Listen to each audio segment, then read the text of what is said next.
Good morning, everybody, and welcome to this online meeting of the FSA board. We were originally, of course, going to be meeting in person in Belfast on the 14th of September. However, with the passing of Queen Elizabeth, we postponed the meeting until today. I'd like to start by giving a very warm welcome to two of our new board members, Hayley Campbell-Gibbons and Anthony Harbinson. Anthony's our board member for Northern Ireland and chair of the Northern Ireland Food Advisory Committee. Both of them join us today, having been appointed for 3 years from the 1st of September. Our other new board member, Justin Varney, sends apologies for today due to a commitment that precedes his appointment, but we look forward to welcoming him to the board table in December. We're also welcoming Judith Hanvey, our boardroom apprentice. Judith is joining us for a year as part of an apprentice scheme that the FSA is participating in for the first time. We've got apologies today from Julie Pearce, our Director of Openness, Data, Digital, Wales and Science, and from Anjali Janeja, our Director of International and UK Affairs. I should also note that Robin May, our Chief Scientist, needs to leave at 12 o'clock. I really do recognise that the change in date has made it difficult for many people, and I want to thank everyone who's rearranged some or indeed all of their diary in order to be able to accommodate this meeting. It's really good to see everybody, and I'm just sorry we weren't able to do it in person. I'm going to start as usual by asking board members if they have any new declarations of interest. We did do this at the board, at the business committee on Friday, so I don't know if any of you have been busy setting up new things over the weekend. Mark, did you want to come in? Yeah, thanks, Susan. Just to say that the temporary role I had running the Trading Standards Service in Hampshire has now concluded. I have told the board sec, so hopefully they've adjusted the record for that. That's great. Thank you very much. And the second item in relation to declarations of interest is to ask if anyone has any specific conflicts which relate to matters which are on the agenda today. And I suspect, yes, Mark, I'm going to come to you again. Yeah, sorry, I'm hogging the meeting already. The paper to do with public analyst laboratories, obviously my day job is that I run a public analyst laboratory.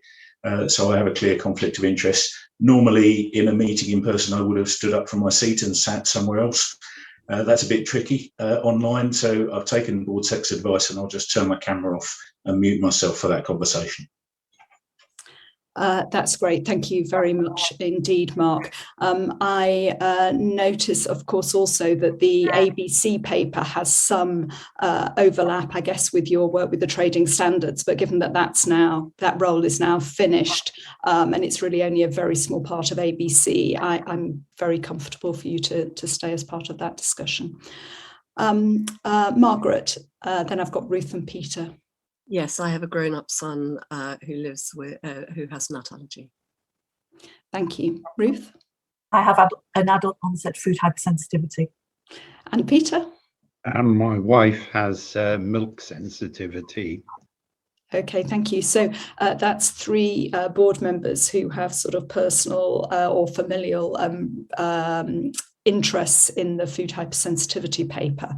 And I'm not going to ask them to stand out on this, but I just ask us all other board members to just remember that that personal interest when we get to that item on the agenda. Thank you. So the next point is to go on to the questions which have been received from members of the public, from stakeholders ahead of this board meeting. We are getting an increasing number of questions and we're thinking quite hard about how we will handle these going forward. For this meeting, I suggest we do as we did in our meeting in Newcastle in June, which is that we will read out those questions which relate to specific items on the agenda at the start of that agenda item. Now, rather in a slight change to what we've done previously, rather than asking the executive team member who's introducing that item to address the questions right at the beginning. I think what we'll do is allow the item to proceed, bearing in mind the questions, and all the board members I know have got copies of them. We'll let the discussion roll on, and at the end, I hope we'll have covered the points made. If not, I might ask people to respond. But what we'll also do is provide a written response, so people are clear the answer to their question. And both the questions and the responses will be included as part of the minutes. As part of our governance review and the board effectiveness review that we held earlier this year, we have a working group which will report at the December board. And I think one of the things that we'll consider is how we handle questions going forward in order to ensure we still continue to provide opportunities for people to ask questions to the board, but also that they don't take over the time that we've allocated for the board discussion. So I think that's all the preliminaries. It's always slightly more difficult managing these meetings online, but I hope that I will spot if people are trying to ask questions, and let's see how we go. I hope the technology for all of us will work with us and allow us to get through. Just before we crack into the main business, can I ask if anybody has any items of any other business, just so we can allow any time at the end if necessary? No? Okay, thank you. So let's move into the main business of the day. We've broken the meeting this morning up a little bit more than usual in order to allow people to have some breaks from the screen, but nonetheless, I'm going to try quite hard to keep us to time. I hope that those people who are joining us today are able to follow the agenda, and it is especially important, I think, when we're doing it online, that we try to keep to time. So if I can first ask people to look at the minutes from the last board meeting and let me know if they're content that these are an accurate record of the meeting, or whether anyone has any clarifications or factual concerns. Margaret. Apologies for noticing this at a very late stage. 9.8, we asked for more information on the Irish survey regarding the way they deal with allergens on menus, and we were looking for information about how it's going 5 years on. I thought that had been actioned, but it didn't turn up as an action, and I just thought I'd mention that, and hopefully it can come up when we get to the allergen paper or something. Yes, Margaret, I remember that, and I know Rebecca could speak to this, but I know that the plans to actually meet with counterparts in Ireland are in hand, so that is for sure being taken forward. But we need to capture that as having been a specific action. Thank you. Is there anything else? Okay, I shall move on then to the actions which we did note from in the last meeting, and as far as I can tell, all of those actions are completed, and indeed many of them will come up in the conversation today, particularly those relating to food hypersensitivity, precision breeding. We don't have a session on household food insecurity, but I know work is definitely going on in relation to that.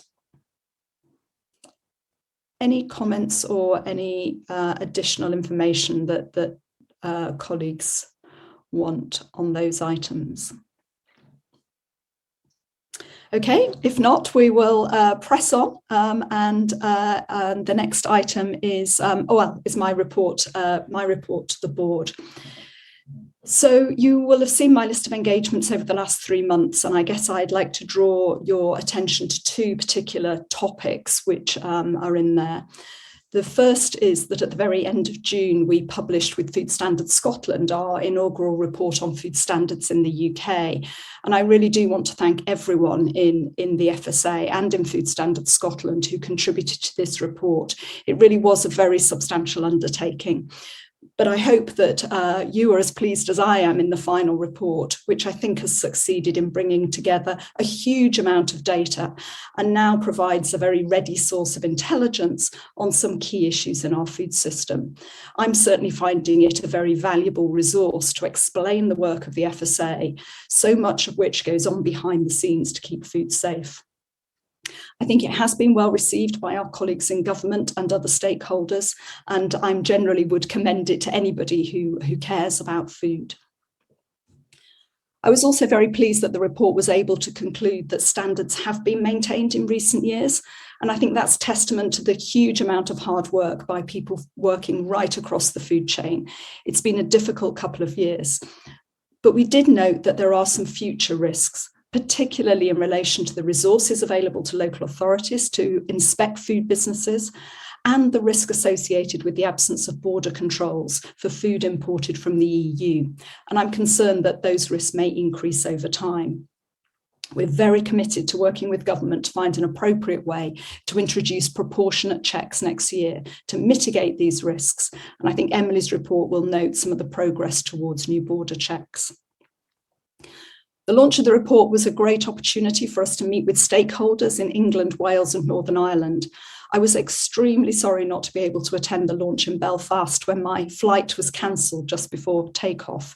But I know from Colm McKenna, our former board colleague, that there was a very useful discussion and a great opportunity to meet people working in the food system in Northern Ireland. And I'm sorry too, we've been unable to hold our board meeting there last week. I know everybody will appreciate the need to alter our plans. What I'd like to say is that we will rearrange our board schedule for next year so that we can visit Northern Ireland. And I think that's most likely to be for the June meeting.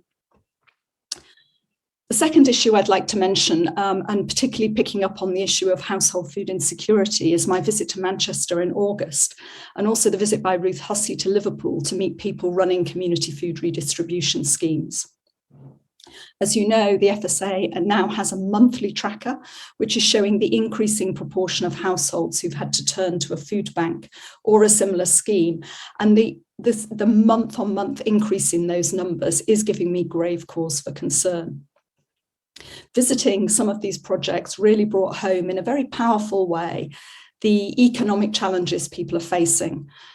But I have to say they were also tremendously inspiring examples of local champions and dedicated volunteers who are making a huge difference to their communities. And my thanks to the local MPs Kate Green and Ian Byrne, who organised and hosted these visits. I want the FSA to make it easier for everyone involved with these schemes to keep food safe. And we've committed to reviewing and revising the guidance. And we're going to start testing that out next month with a view to rolling it out as quickly as possible. We're also continuing to work with WRAP as they develop their guidance on best before dates. And we welcome the moves by several supermarkets to remove best before dates where they are unnecessary. And indeed, Robin May had an article in The Grocer this weekend making that point. We don't want to see good food being wasted when it could feed people in need. And just finally, of course, given the changes we've seen in government recently, I should note that following the confirmation of the new Prime Minister and her cabinet, I've written to the Secretary of State for Health and Social Care and the Secretary of State for DEFRA, and I'll make it a priority to try to meet with these and other ministers whose work relates to the FSA. And indeed, just last week, I met with Mark Spencer, the new Minister for Farming, and that'll be recorded in the summary of my engagements ahead of the next board meeting. Impossible as ever to cover all of the things that have happened, but I hope that gives you a flavour of some of the things which have felt, particularly important to the work that we're doing and some of the priorities that the board's expressed. Does anybody have any questions or any further information either on the things I've covered or anything else that was that's been happening over the last few months?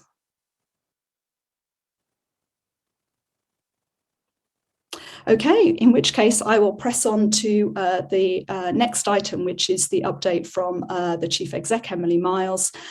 This has been published as a paper, which is available with the other board papers. But if I could ask Emily now just again to summarize some of the sort of key points that she wants to focus our attention on from that paper. Thank you. Thank you, Susan, and good morning, everyone from the FSA's offices in London. So I'm not going to go through the whole paper, you'll be relieved to know, but I did want to mention a few things in this oral update.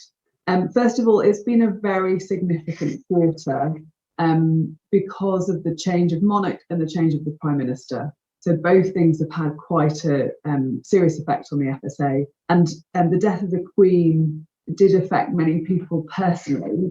I think because we were Her Majesty's Civil Service, we are now His Majesty's Civil Service. I think there was a particular personal connection for many in the organisation.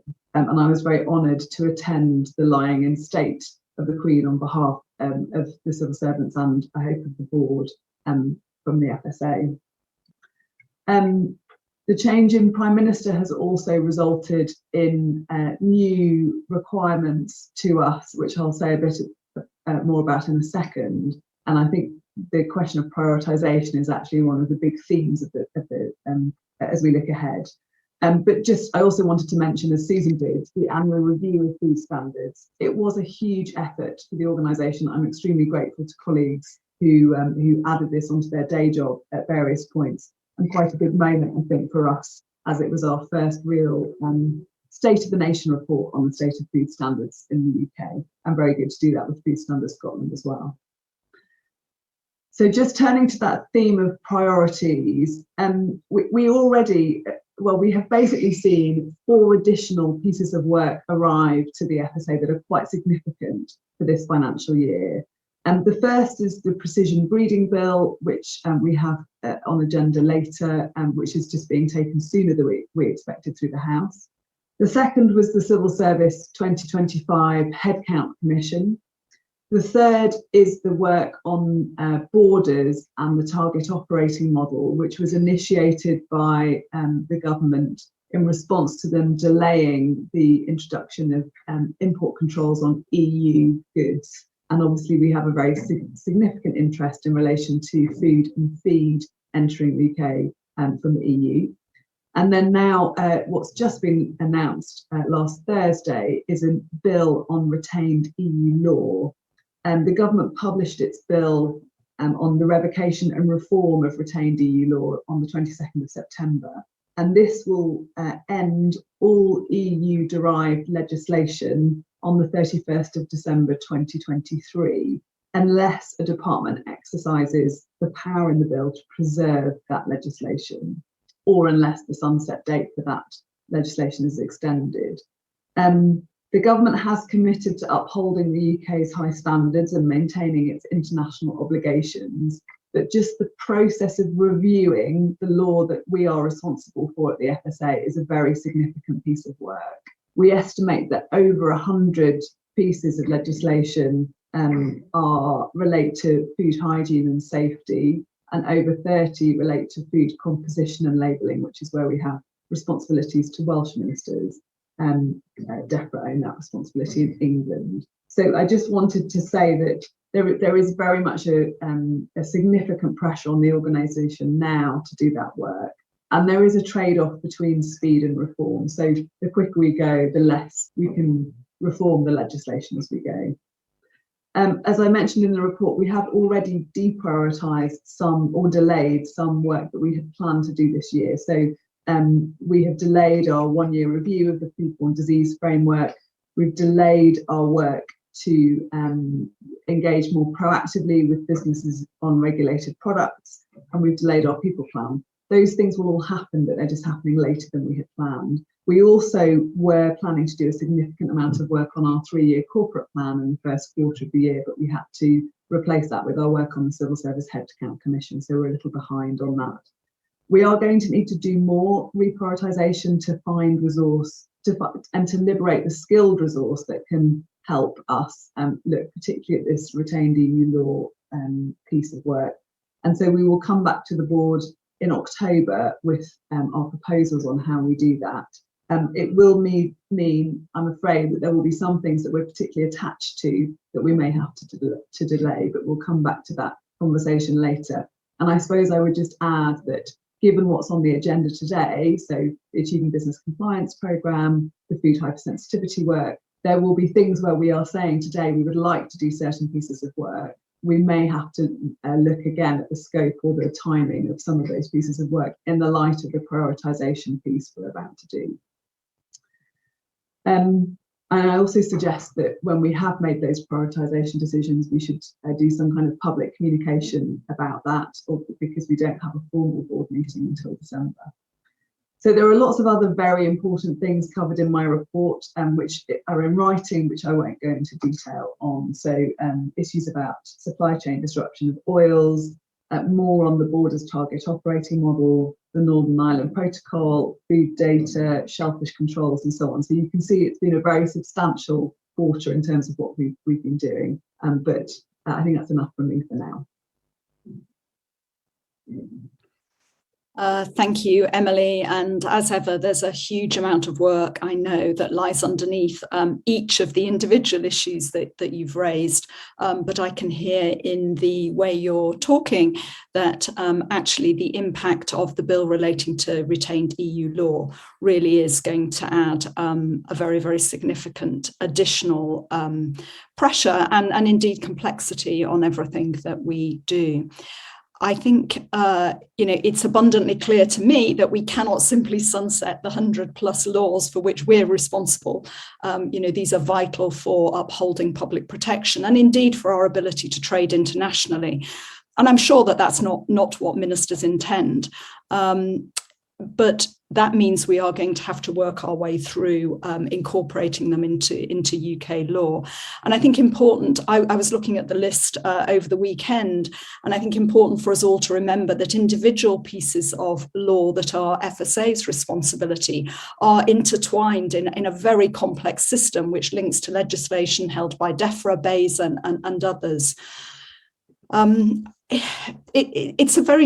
finding this a very tricky one because we have talked about our appetite for reform.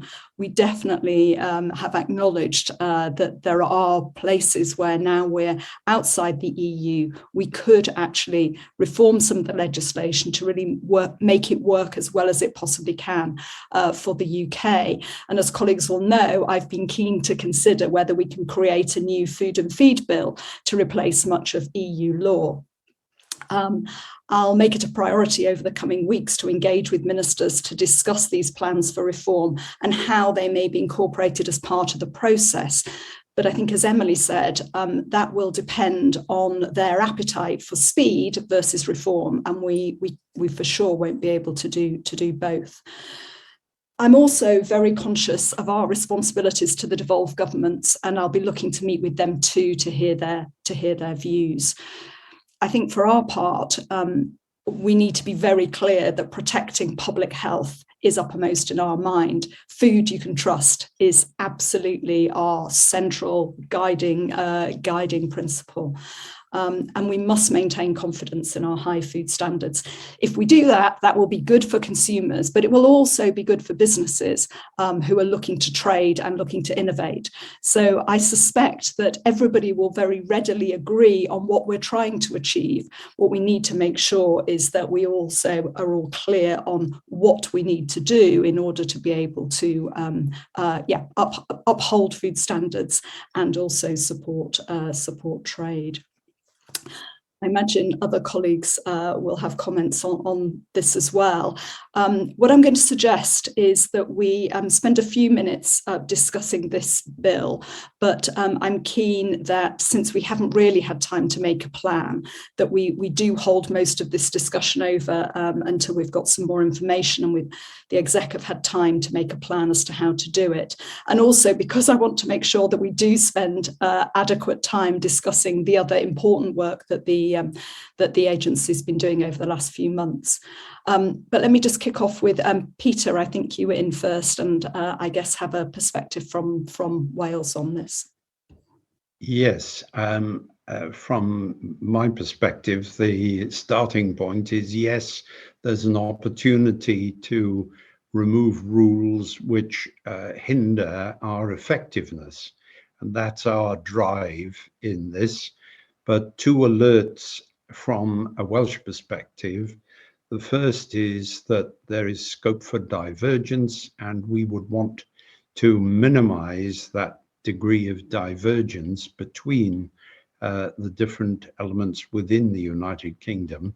And the second issue is that across the board, everything to do with Brexit, where powers are being moved around, there is concern in Wales that sometimes, at least at the margins, that powers are being taken from the Welsh government and taken back into Whitehall.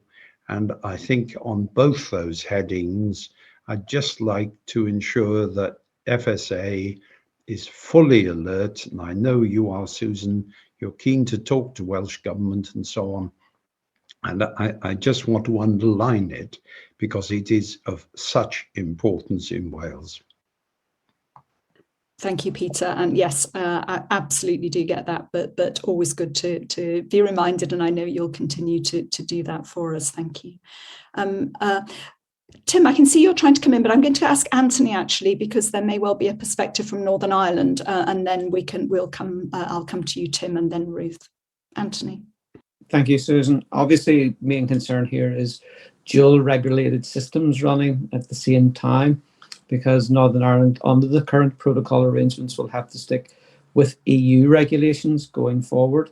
But there's also the issue of political instability in Northern Ireland and the impact that that might have going forward. And obviously, October will be a key point in time for the new Secretary of State to determine whether or not there will be new elections or whether or not we can actually get our executive back up and running again. So just to bear in mind that the work that the FSA have to do may be complicated just by the current political crisis within Northern Ireland.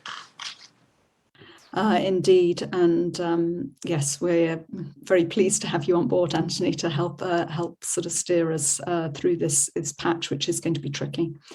Tim, and then Ruth. Thanks. Yeah, I think for us, the big question is going to be about opportunity cost and not having that impede us in the ongoing assurance on the food system, whether it be any of the 4 territories. And I think that's vitally important. And of course, that's against a backdrop where we're going to have to reprioritize, refocus. But I will hope that we have an engaged discussion around that to try and think where the opportunities are as much as the potential downsides. So where are there realistic opportunities around rationalising, particularly around the legislation, but also the consequent functions required? Where's the opportunity for realignment or possibly reconsideration around responsibility? And I very much welcome the notion around a new food and feed bill in which that could be potentially enshrined. But also, and perhaps most of all, in clarity in how we communicate with the public as to what they might reasonably expect for us to look after on their behalf. And I think perhaps historically that hasn't always been clear because we've accreted legislation over the years. And it sometimes feels perhaps that the public only think about things when they go wrong, quite understandably, but can we be more foremost in their mind when they're actually making consumer choices? Because it's very clear that good food gives good health, and good health is great business. So I think this all aligns with the government's perspective, and I hope we can play our part in that.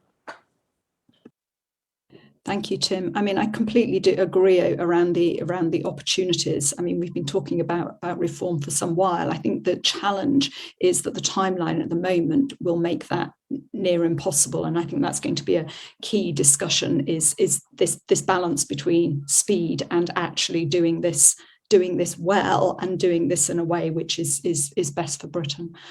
Ruth. Just briefly, we were established as a regulator to protect the public's health, and that's central to everything that we think about. I mean, I recognise that we do want to modernise how we work and adapt our regulatory processes, and this is an opportunity to look at that. But I hear what is being said about the compromise with speed and not being able to do what we really would like to do. And I just think it's essential we don't compromise on our commitment to protect the public from the health risks from food. That's absolutely our core purpose. So really, Susan, just to say to you, in the discussions that you have with ministers, we put the consumer centre stage in all our discussions, and that we seek to maintain the risk thresholds that we've set, which are very high standards that protect the public and put consumers first for us in our work. So really, obviously it's early days and we don't know exactly how this will go forward, but really just keep that message in centres of the discussion, please. Thank you, Ruth. Hayley. Thank you. It leads on from this really, and going back to the point in the report from Emily about the directive from government to model out headcounts. I know there's been nothing official with the change in government as to whether this is still a priority, but I wondered if there's anything informally about whether this is still on the new government composition's radar, and if so, whether they're in the sort of 20% or more in the 40% bracket, and also about timescales as to whether or not we're going to find out as an organisation whether this is something we need to act on, because not only do we have an increasing amount of work to do, but I wouldn't underestimate the impact that these things have when they hang over the workforce. There's a huge amount of uncertainty that spreads throughout every department when these things are just burning away in the background. So I suppose it's an unfair question, Emily. Is there anything that you're sort of picking up with your colleagues from other departments about how seriously this is being taken within government? Emily, do you want to come in at that point? Sure. So we haven't had anything even informally from the Treasury yet. I think they've been very focused on the fiscal event that happened on Friday. I think the consequences of the fiscal event naturally seem to be that there will be further public sector cuts, but we haven't yet been told what those might be. Obviously, the original request for us to model reductions to headcount were with a 2025 target in mind. So that's obviously 3 years of thinking ahead. So there's nothing particular for this financial year. We wait to hear further from the Treasury on what might happen for next year or beyond. Thank you, Emily. I mean, I think, and thank you, colleagues, for those initial comments. I think that in the coming weeks, I know the exec team are going to be talking with stakeholders from the consumer groups and also from industry to understand their priorities. The board has a retreat in October when I'm sure this will be a key topic. And then I hope that by the time we get to the December board meeting, we'll be in a much better position to discuss the way we'll approach this huge change in legislation. And I think, what's really important for me is that we don't throw the baby out with the bathwater, and that we hang on to, to all that's best and all that has helped us keep food safe over the last 20 years or so. I'm going to stop that bit of the discussion there, I think, and just ask people to flick back to Emily's report, which was actually drafted before and published before this bill was out, and so is a good summary of all the other work that the agency has been up to, and just invite comments on any other aspects of that report where people perhaps wanted a little bit more detail. Ruth and then Mark. Thank you. First of all, a comment on the return to accurate labelling. And I realise the pragmatic choices that are being made to help those few companies that need to amend their labelling. Just to urge a continued focus. It's absolutely essential we get back to the situation where the label is accurate. And just to encourage everyone to conclude that at some point before the end of the year, hopefully. And then the main question I had was around shellfish. It's really encouraging to see that we've got more harvesting waters now Class A, But when I looked at the list, it sort of amounts to about maybe 12%, I worked out, of waters are Class A.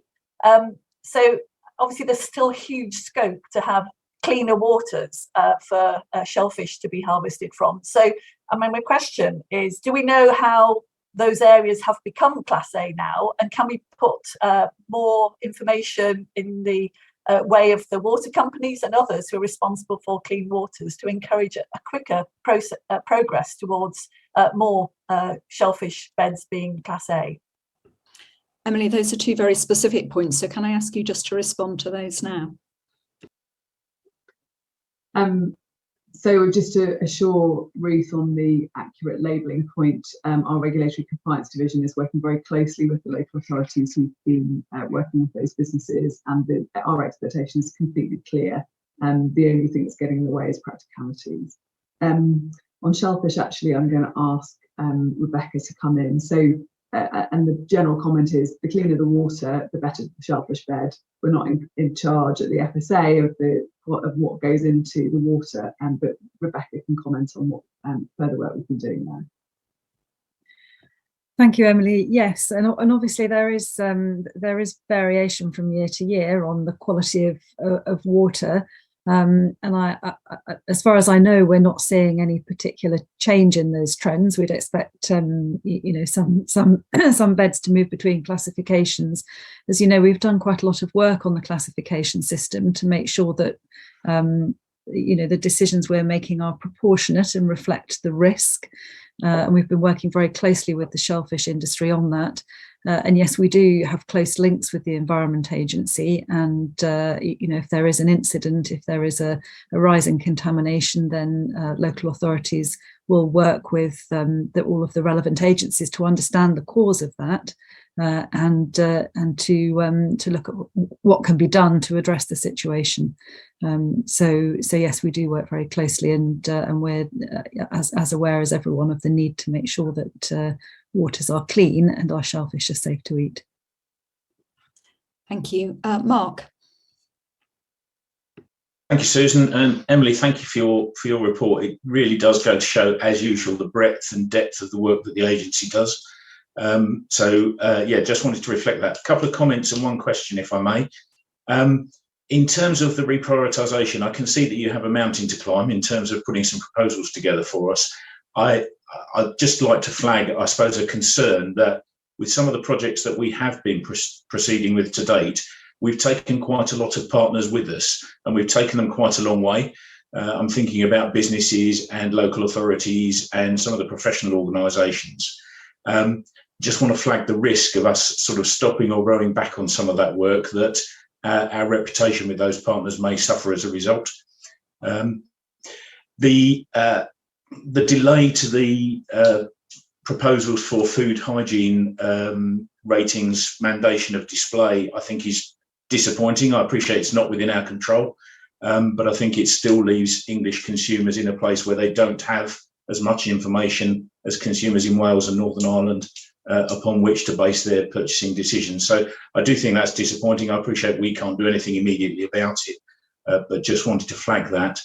My question relates to the target operating model for border controls. We did talk a little while back about wanting to understand the risk, particularly of food coming from the EU. I'm aware that there is already some divergence in some safety related spaces. I saw one last week about pesticide residues, for example. I just want to understand whether we've made any progress on understanding that kind of risk of food coming from the EU. Thank you, Mark. David, were your comments in relation to any of those points, or are they separate? Yes, I just wanted to support. Okay, why don't you build on that then? Yeah, I just wanted to support Mark on the food hygiene rating scheme, and say also I'm very disappointed that we're still stuck here with English consumers getting far less information than consumers in other countries of the United Kingdom. Could I ask about the legislation required? Are we talking about a statutory instrument to do this, or is it an act of parliament, a full-blooded act of parliament, or is it a simple amendment clause that could be tacked onto a bill? I'm just interested in the type of legislation required if we were to go down the route of making it compulsory to show it on the doors or and on the website. Thank you, David. Just before I ask Emily to respond, I mean, I was very disappointed to see this because I think it is what consumers want, and it's what good businesses want, because it will support good businesses. We've seen a few media reports recently about food hygiene rating schemes, and indeed Emily was on Radio 2 just last week talking about this. So I think this is an area where actually the public do want more regulation. Because they see it's in their interests. I'm hoping that we will be able to go ahead with our consultation anyway, even if that's slightly delayed, because I think it will be helpful to show the strength of feeling there is around this.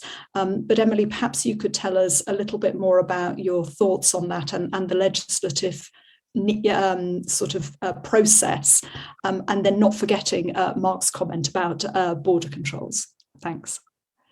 Thank you. Yes, my first experience of being on the Jeremy Vine show last Thursday, which did result in a spike in those checking food.gov.uk/ratings for their food hygiene ratings. So it is clear that our communications efforts do raise interest in this. On the food hygiene rating mandation question, it would be primary legislation. We don't think it's many clauses though, so it's quite a small piece of legislation. Yeah, so, and as Susan says, we're hoping we might be able to do the consultation anyway. On the issue of borders and import controls, so we have we're very actively looking at the moment at the EU food and feed that is coming through to make sure we can understand the risk. And actually, Maria Jennings' team on regulatory compliance own that question on import controls in terms of what's coming over right now, rather than the policy questions. So I'm going to ask Maria just to say a couple of words on that. Thanks, Emily, and Mark, thank you for your question. Yes, we are seeing really high levels of pre-notifications coming through, which is very encouraging for us. And actually our evidence gathering as well, more generally around imports, is gathering pace. So we feel like we're quite well placed to understand what's coming through the European route. And then just on David's question around the primary legislation for food hygiene rating mandation, we could pop that into another bill. And we actually had a bill that was identified that was a potential home for our few clauses, but we will continue to explore that as well. Another thing on the list to discuss with new ministers. It's quite a big list, I have to say. Fiona. Thank you, Susan. Good morning. Changing topics. Another of the many things under development on the list that Emily's leading with the team is the Food Data Transparency Partnership. And I just wanted to get a sense of the degree to which this is actually going to require us to create an additional work stream, or whether there can be efficiencies in the way that Julie and team are able to structure it so that it helps to overlay with some of the other reporting and management work that we're able to do. And the second part of the question is to what extent it might segment the industry into larger players versus smaller players, where that data is going to be very difficult to collect. Thank you, Fiona. I know that Julie Pearce is leading on much of this work for FSA, and Julie's unable to be here today, although Rick, I think, is deputising for her. But Emily, do you want to start off with where we are with FTTP? Yes, and I don't think we'll need to turn to Rick on it. So on food data, it is in effect an additional work stream for the FSA. We do a lot on food data already, where we are receiving information from the food industry. So, for example, through the Food Industry Intelligence Network, we receive aggregated food sampling data that our National Food Crime Unit uses and informs our approach to sampling. But the Food Data Transparency Partnership is a more comprehensive approach to food data, and there are some additional bits of work just from a technological and technocratic point of view that will be needed. it will depend, however, on the extent to which this new government with a new cabinet want to prioritise the work. And we just don't know yet whether it's top of the list or lower down the list for the incoming Secretary of State for DEFRA or the incoming Secretary of State for Health. Whereas previously we have known that there was some keenness on this. So that is a bit up in the air at the moment. To what extent would the Food Data Transparency Partnership take a different approach to larger organisations or smaller ones? I think what was announced in the food strategy white paper from DEFRA was that there would be a different approach for larger organisations. But as I said, it depends enormously on whether those departments want to prioritise this. And I would just say for DEFRA in particular, the retained EU law deadline will affect them just as seriously as it's affecting us. So there will be a reprioritisation exercise there, I suspect, as well. There was another question too, wasn't there? I feel like I'm missing something. Or was that everything? Fiona, is that giving you enough sort of sense? I mean, I think it's a little bit of a watch this space, really, and we have been doing some work on it, but I think exactly the direction of that and the importance of that remains to be determined as we see what new ministers want to do. So there's one thing I would just like to say in addition, which is about the prioritisation point. So on data, actually, the resource that we have working on that is not in competition with this retained EU law piece. But the retained EU law bill particularly will touch our policy team, our lawyers, our Wales and Northern Ireland policy colleagues, and our regulatory compliance division too, where they're thinking about the enforcement and practicalities of bits of legislation. So it's going to be those teams where we're going to have to particularly look at prioritisation, which includes therefore things like the food hygiene rating mandation question. It may just be that we need to take that team and ask them to work on retained EU law for a few months, and then the mandation, the FHRS mandation piece we come back to later. But that's quite a good example where we're having to think through where we've got the skilled people who are available to do the thinking on the 140 or so bits of law that we need to review. Thank you, Emily. And that looks as though we've scooped up most of the questions where people wanted further information.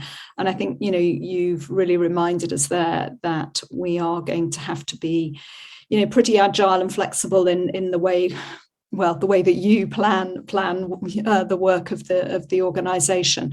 But I think we as board members just need to keep that in mind as we go through the agenda today, and just to recognise that, you know, some of the decisions we make, you know, are going to have further impacts on the work that the exec are trying to do, and that we're going to need to stay in sort of close touch about the priorities, and recognise that, you know, we may need to adapt our plans and our aspirations as the context changes. It's always a little bit. Yeah, I think by the time we meet in December, we'll have a much better sense of the lie of the land. We'll have a much better sense of which way, of what ministers are prioritising. The exec will have had time to work out the resource implications of the retained EU law bill, and we'll be able to have a more specific discussion. For now, I suggest we close that item there, with huge thanks to Emily, to all the executive team for the work that they do. We are hugely grateful. But also just to remind you, it's so important for public health. You know, it's one of the sort of unsung heroes of the public health system, is keeping food safe. Thank you. So on to the next item, and I think after this item we'll have a short break, but before we do that, we're going to talk about precision breeding. And as colleagues will know, the genetic technology or precision breeding bill is currently going through Parliament. And we discussed this at our last meeting, and at the time, one of the things we were very keen on was that we should understand better the consumer views and also what they felt they needed in relation to precision bred products in order to maintain their confidence in the food system.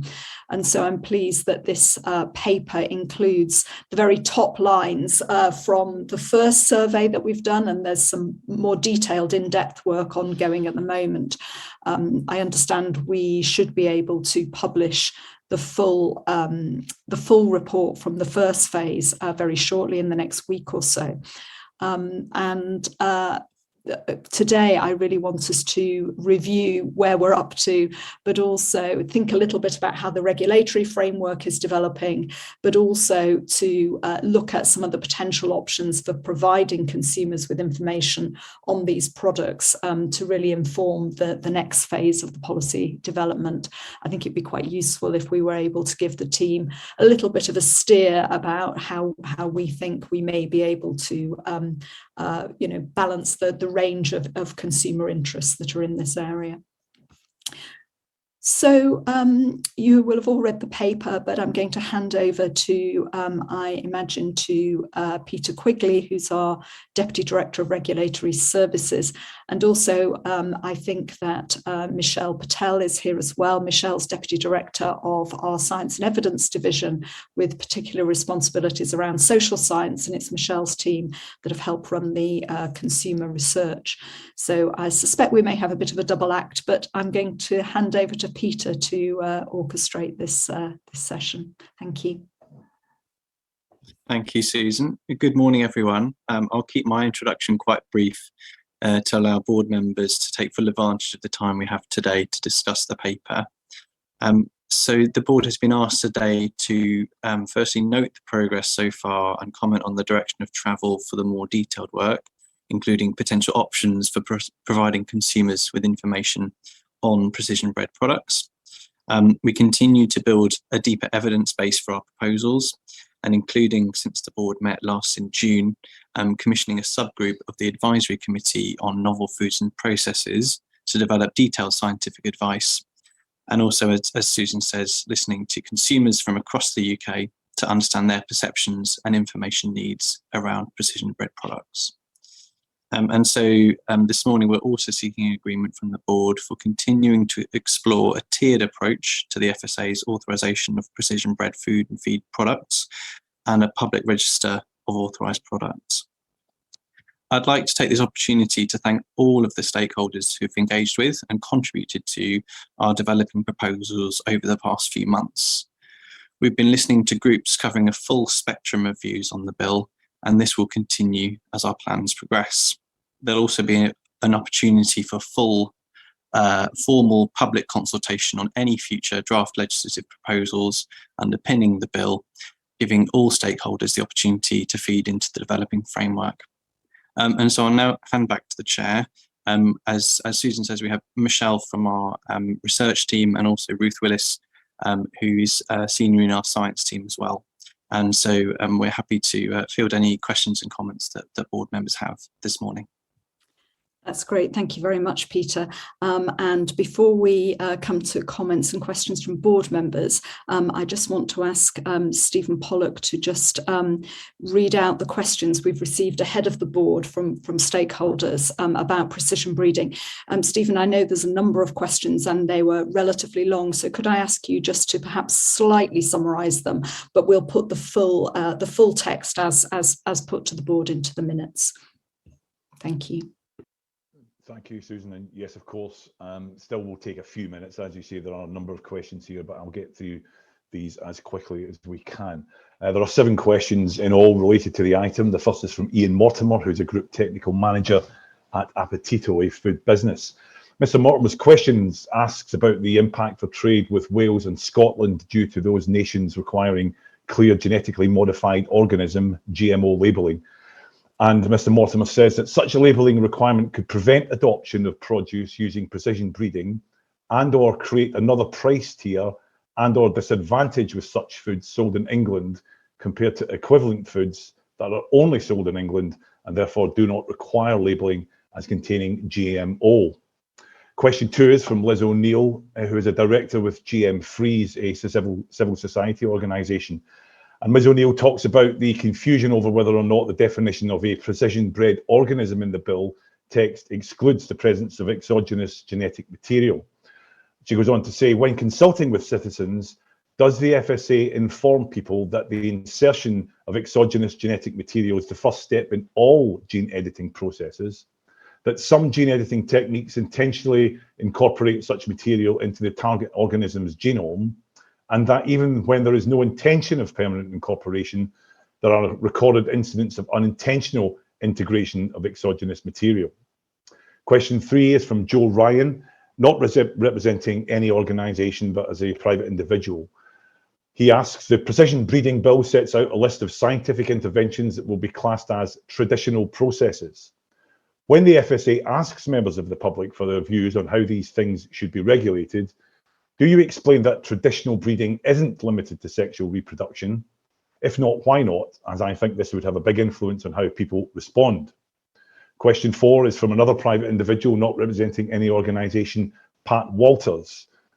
And Pat says, as one of many consumers who wish to avoid GMOs, including gene-edited products, I would like to know if the FSA is going to commit to developing and supporting mandatory labelling for the so-called precision-bred organisms. I also wish to point out that the claim made by your scientist at the last board meeting that these cannot be detected is inaccurate. The 5th question is from Leonie Nimmo. Ms. Nimmo was a director and editor of Ethical Consumer magazine. And she talks about consultations and research showing that the public wants transparent labelling and that maintaining consumer trust is vital. And goes on to ask, why then is the FSA even considering options that do not involve clear on-pack labelling? Has the FSA considered the discriminatory impact against consumers that are not tech savvy enough to use QR codes or do not have the time to scan all items that go into their supermarket trolley? Ms Nimmo goes on to ask why the FSA is considering the use of QR codes, particularly in light of a recent District of Northern California judgment against the US Department of Agriculture, which said that it broke the law using QR codes for GMO labels after its own study found that they aren't an adequate way to communicate with shoppers. Question 6 is from Christopher Stopes, who's a representative of the ECOS consultancy. And he talks about the impression being given that PBOs, precision-bred organisms, are not genetically modified organisms. He believes that this creates the wrong impression that the bill seeks to create a new category of GMOs, which will receive a different regulatory approach. It does not change the fact that they are GMOs.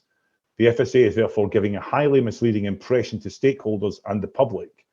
And he asks that the board takes immediate action to cease doing this and remedial steps to correct the impression that it has created, including correcting all material and presentations, including the paper currently before the board.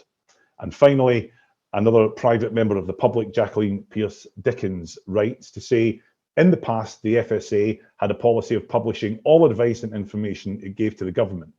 Assuming it still has this policy, will it publish promptly all the advice and information it has given to DEFRA and any other government agency or advisory body relating to the Genetic Technology Precision Breeding Bill? And that is the end of the questions for that section. Susan. Thank you very much, Stephen.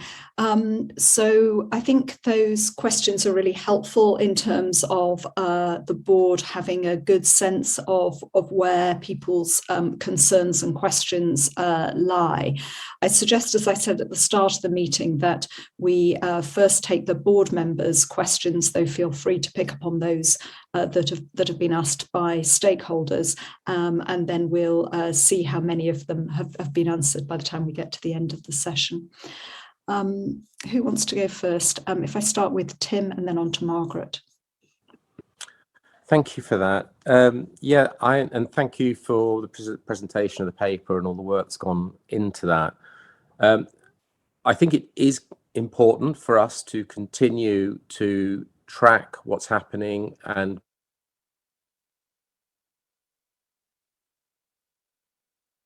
I think we've just lost him for a moment there. So Margaret, can I ask you to come in and we'll come back to Tim in a moment when hopefully his line's restored. I know Tim knows a lot about this, so I'm interested to see what he says. First of all, yes, very good, clear paper, great work. And for the record, I do support the two-tiered approach and the public register and further work on science and on consumer needs. 3 issues for me. They are around safety, around promoting the benefits, and around labelling. So on the safety issue, paragraph 3.1 says quite rightly that as regulator we need to ensure that precision bred products are safe. And then in paragraph 4.10 we talk about potential risks if down the line artificial breeding, i.e. precision breeding, produces a different result to the natural processes. So I think the more scientific advice we get and publish on this, the better. And I'd love any comments on that whatsoever. On promotion, I think higher prominence of the potential benefits. Why are we doing this? Every time we raise this could be useful. For example, in this very good paper, a little paragraph about those I think would have been useful rather than putting those in the annex. And then finally on labelling, I think it's quite early to be discussing labelling, which can get very emotive. But since we are asked to comment on that, I'm going to. And I personally think we need to be clear why we would be labelling. Is it because a product may not be safe? Or is it to notify consumers who don't like the idea of any tampering with natural processes? You know, personally, I'm all for labelling anything because I think the consumer is discerning and will only read what they want to. Those are my issues. Thank you. I'm going to scoop up a number of comments from the board and then so Peter, if you go next. I think we've lost him, but hopefully we'll get him back. Peter. Welsh Food Advisory Committee had a look at this paper and discussed the subject in general. As you can imagine, the issues of divergence and the risks within the United Kingdom cropped up. I might add to that, but we're going to see divergence from the European Union because the UK is moving at a faster pace than the EU itself. And I think it's going to be important that we use informal channels to just try and keep in touch with the way in which the EU thinking is developing as we progress in this topic, because we're moving both through primary legislation and, of course, a lot of the detail will come in the secondary legislation thereafter, giving perhaps time to try and ensure that we minimize the divergence from the EU, as well as ensuring that we minimize the divergence within the United Kingdom. Specific points that were raised in Welsh Food Advisory Committee focused largely on information and traceability. And on the information side of it, the concern really is to ensure that consumers don't feel frustrated that they haven't got the information they want. Though I think Margaret's distinction between what is needed for food safety and what perhaps some people would like in order to exercise preference is a distinction that we ought to bear in mind, but at the same time take account of consumer feelings. And on that, we welcome the consumer engagement and the research that has been carried out. And in particular, we were looking forward to the results which are going to be published of the research in Wales and looking at the distinction between Welsh opinion and opinion elsewhere in the UK. On the traceability, we were interested in whether there are any funding proposals for new research that might develop mechanisms for identifying how food and feed have been affected by would be traceable after the event.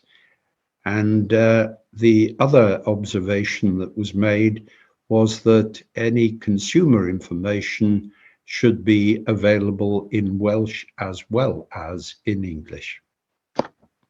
Thank you, Peter. And, you know, FSA, we take our responsibilities around the translation into Welsh very seriously. And I think I can, you know, I'm sure that that will be absolutely business as usual for us.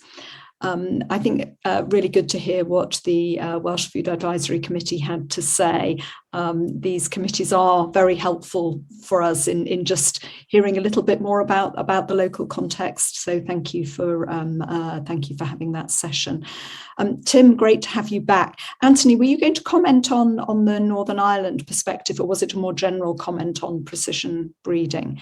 If it's the former, I suggest you go now, and if it's the latter, let's go now, and then I'll come to Tim, which I suspect is a more general point. Thank you, Susan. Yes, the Northern Ireland Food Advisory Committee was happy with the paper. They thought that the best practice approach that was being developed was obviously the way to go. They had some slight concerns just about, obviously the goods at the moment wouldn't be able to be sold within Northern Ireland because of the NI protocol. They did want to know where perhaps the EU were on this issue and whether or not they were moving in the same direction. And obviously divergence again was a big issue and a concern for them, and would that come through? One of the other things that came up was just a concern about the accelerated program and had we addressed the risk that that might have for consumers and consumer information. And the final point that was of interest was more in the area of training and staff training, because staff in different organizations may be asked for what impact this means for the food or the product they're selling. And had we any plans to actually run a training or development program so staff could address those if asked by consumers what the impact was on specific products? Thank you. Thank you very much. Tim, welcome back. Though you're on mute.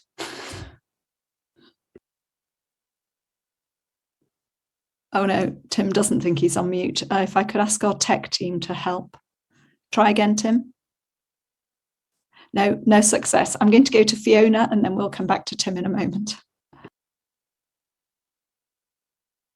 Thank you, Susan. I have a sort of a general point to make, and then a couple of requests for how the work is going to get developed. I think we're seeing now that the bill is likely to progress, and what our role is very much focused on is how we develop a suitable regulatory regime. Through the consultation and the consumer research that we've been doing, we're getting a much richer sense of what people's concerns are and what is actually going to be possible through a regulatory system.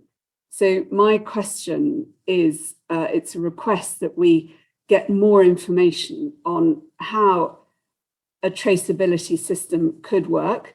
If you can't identify a product by its genetic footprint, then what is possible through the traceability of supply chains? And that particularly relates back to IP branded products. I think there's a question around how we regulate in terms of permissions.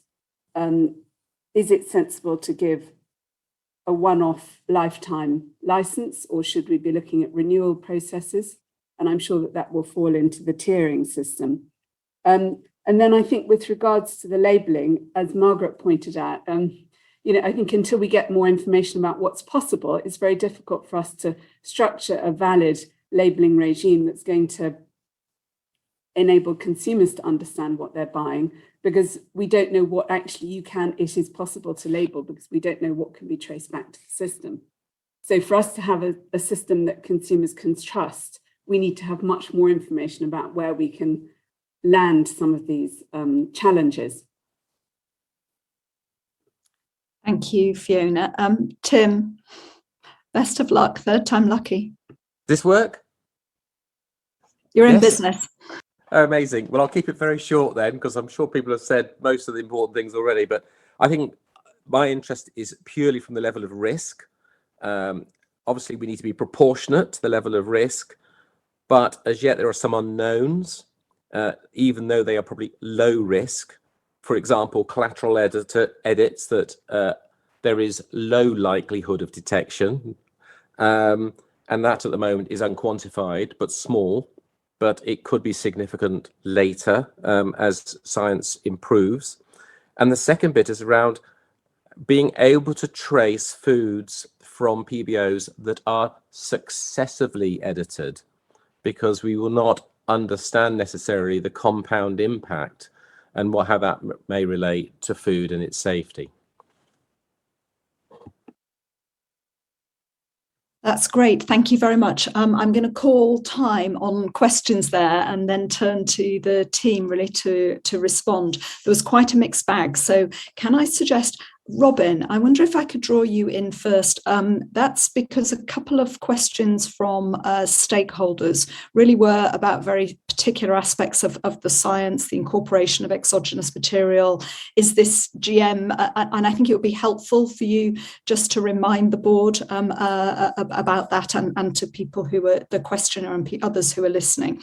So I think if we start with that, and perhaps also you might pick up on Tim's point around traceability, particularly in the context of successive edits, and then perhaps back to Peter and the team on the development of the regulatory system and all the questions that went around that, into labelling and so forth. And then Emily, could I come to you perhaps at the end really to talk about publishing this and how this will go into the public domain, because as one of the questioners said, you know, we pride ourselves on our transparency and openness, and I think it might be helpful for people to hear from you how we intend to approach that.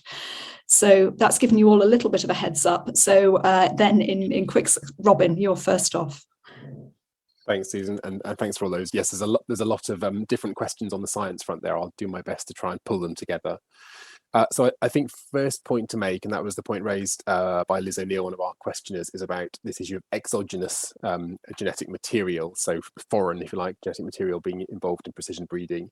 It is not true that all precision breeding techniques necessarily introduce exogenous DNA. So, for example, there are techniques which just snip out a little bit of DNA, so nothing new would be added there. But it is correct that a large number might introduce small sections of exogenous DNA. Often one or two sort of DNA letters, base pairs, are all that's changed. I think the key thing here is that this process happens actually in traditional breeding and natural processes a lot all the time anyway. In fact, for hundreds of years, traditional breeders have used a natural process called agrobacterium transformation, where a bacteria associates with a plant and actually deliberately introduces large chunks of its own DNA into those plants. And that can introduce many of the new plant varieties we have. So, for example, a commercially available sweet potato was created in that way. So the presence of exogenous DNA is something that happens both naturally and via a variety of methods, including precision breeding. Perhaps I can pick up then also on the point about those kind of traceability and the changes there. And actually the point that Joe Ryan, one of our other questioners, raised about traditional breeding involving a whole variety of processes that are not straightforward natural mating, if you like. That is, of course, true. So for many years, breeders have used things like deliberate mutagenesis to introduce mutations into a plant genome in order to then select for new varieties. And therein lies the problem about traceability, because the changes that you make in that method are very often the same changes that you would create via a precision breeding mechanism. So you end up with a product in which, for example, a single DNA letter has been changed. And you cannot tell when you see that product, even using very advanced genetic techniques, you cannot tell whether that single letter change was created via one of those traditional processes or via precision breeding. And that, I think, cuts the heart of the labelling and traceability challenge here. And so then perhaps lastly on that, coming to in particular Fiona's point about what else is out there, and I think Peter's point also about what techniques are being developed. And I think there are probably two things to say there. So one is that scientifically, there is a huge interest in developing techniques in the future that might allow traceability. So for example, you might be able to look at other genetic elements in that organism and work out whether on the balance of probabilities the edit was made by precision breeding or by some other method. They're not here yet, but there is a lot of interest, and I think most of the interest actually will be coming from the commercial sector, because as Fiona mentioned, if you spend a lot of time and money as a company developing one of these products, you want a way to demonstrate ownership of that. And so to Peter's question about are scientists working that way, are we funding research? We are not actively funding research, because I think actually that will already come from the commercial and private sector very swiftly as soon as it becomes available. And of course, at that point, I think we would harness that. And so the question really is not one around labelling, and that comes lastly to the question raised by Pat Walters, one of our other questioners, about whether it is inaccurate to say that you can not distinguish these things. No, I think it's entirely accurate to say that you cannot currently distinguish a precision bred edit from a traditionally created one. Of course, in the fullness of time, if techniques become available, we'd be really interested to look at those. But right at the moment, there is not a reliable mechanism to distinguish those two things. I think, Susan, that picks up all the science points, but if I've missed anything, remind me. I think that's a very helpful background, a bit of our science briefing for us all. Peter, can I turn to you? I mean, Robin's covered off some of those. I suppose it's really about where we're up to in the development of our regulatory system. The question about would we issue approvals which were time limited is perhaps a very specific one. Is that something our committee are looking at? Thank you, Susan. Yes, so lots of really helpful questions, and thank you to board members for all of that. I think just in kind of summary terms, I'm conscious of time, absolutely the considerations that board members are giving in terms of traceability, labelling and other questions, we can absolutely factor into our ongoing thinking in all of this work. I think picking up the point that Margaret made, absolutely, the consumer information pieces around the why, what exactly do consumers want to know, what do they need to know, and labelling is one of many sort of hows, the way in which we can communicate that potentially, but those are all being explored. Just to pick up on Peter's point as well around the EU and considerations from the Welsh Food Advisory Committee, absolutely we've got a team of people looking at that sort of what's happening in the EU. There's been a consultation on the similar sort of policy area earlier this year, so we're kind of watching and waiting to see how the EU evolves in this area, and to the point around Wales, working very closely with the policy teams in Wales and making sure that the implications are really fully understood. And just to pick up actually separately on Anthony's point, I'm very happy to look at ways in which we can ensure there's training in place across the agency to help people explain this policy matter to all stakeholders. So I think Robin's covered a lot of the other kind of key points, but suffice it to say that we'd look to continue developing all of our thinking in this area, factoring in the board questions and comments, and return to discuss in the future. Thank you very much, Peter. I mean, I think looking at the specific questions that were already posed in the paper, I think, Margaret explicitly supported the tiered approach and the public register. I've heard nobody else argue against that. So I think we're very supportive of that. I think the public register is absolutely essential. In due course, we can think about whether more is needed in relation to consumer information. But as you say, that can come further down the line, in particular after we've done this next phase of consumer research. I'm conscious we haven't asked Michelle to comment, but your time will come, I'm sure, at the next board, Michelle, when we've got that next phase of the consumer research in. So I think in general, I'm very pleased to see the way the regulatory framework is developing. We obviously need to talk to the new DEFRA ministers and understand how they propose to take this forward. I think for our next meeting in December, I imagine that the committee will have done quite a bit more work, and it would, hopefully at that point you may be able to give board members a clearer sense of the sorts of products that might fall into these two tiers. and we'll have the consumer research done, and we can think a little bit more about information. So I think this is shaping up well. Clearly still a lot more to do, but thank you for all you're doing on this. Do we have, on the divergence issue, I think that it's obviously directly relevant to Northern Ireland, but I think it would be informative more generally if we knew where the EU was going on this. Do we have a say? You mentioned there'd been a consultation, Peter, but do we know the time frame for any decision making in Europe? I don't think we have anything sort of hard and fast, except I think we're expecting perhaps in the spring, summer of next year for proposals to emerge from the EU. Yeah, we don't have any kind of absolutely hard and fast dates and times at this moment. Okay, so it looks like we're going to be running ahead, but important to keep a close eye on that. And I think the point that Tim made, which I just would echo, this is about, in a way, understanding the risk and taking a proportionate approach to risk. I'm very much looking to the committee to advise us on that. I'm conscious I was going to go to Emily, who's got her hand up in relation just to obviously all of our board papers are in the public domain, but Emily, could you just tell us a little bit more about publishing and openness? Thank you. So yes, the Food Standards Agency does have a very important principle of openness and transparency that we're very committed to. So along with holding these meetings in public and publishing board papers, we also routinely publish our risk assessments, our risk management advice, recommendations to ministers, and our research reports. And we would continue to do that in relation to precision breeding as well. We have also at times published the chair's formal advice to ministers on particular issues. So for example, I think the minutes last year, when Ruth was deputy chair, she was acting chair, she had written the statute of state for death on precision breeding. And that's in the public domain, and I would expect that practice to continue if there was particularly formal views that the board wanted to convey on certain policy issues to ministers.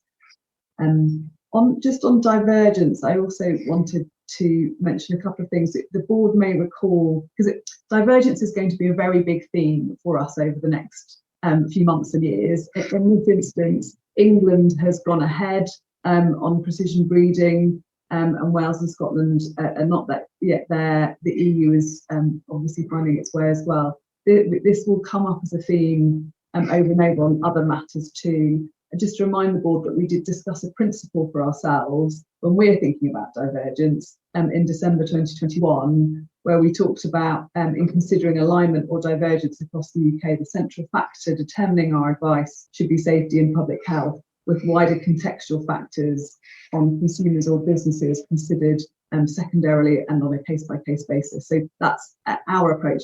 On this occasion, it's DEFRA and England who are driving the initiation of divergence. So it's obviously not something that we have been in the lead on. I just wanted to remind the board that that's where we have got to in our approach to the matter.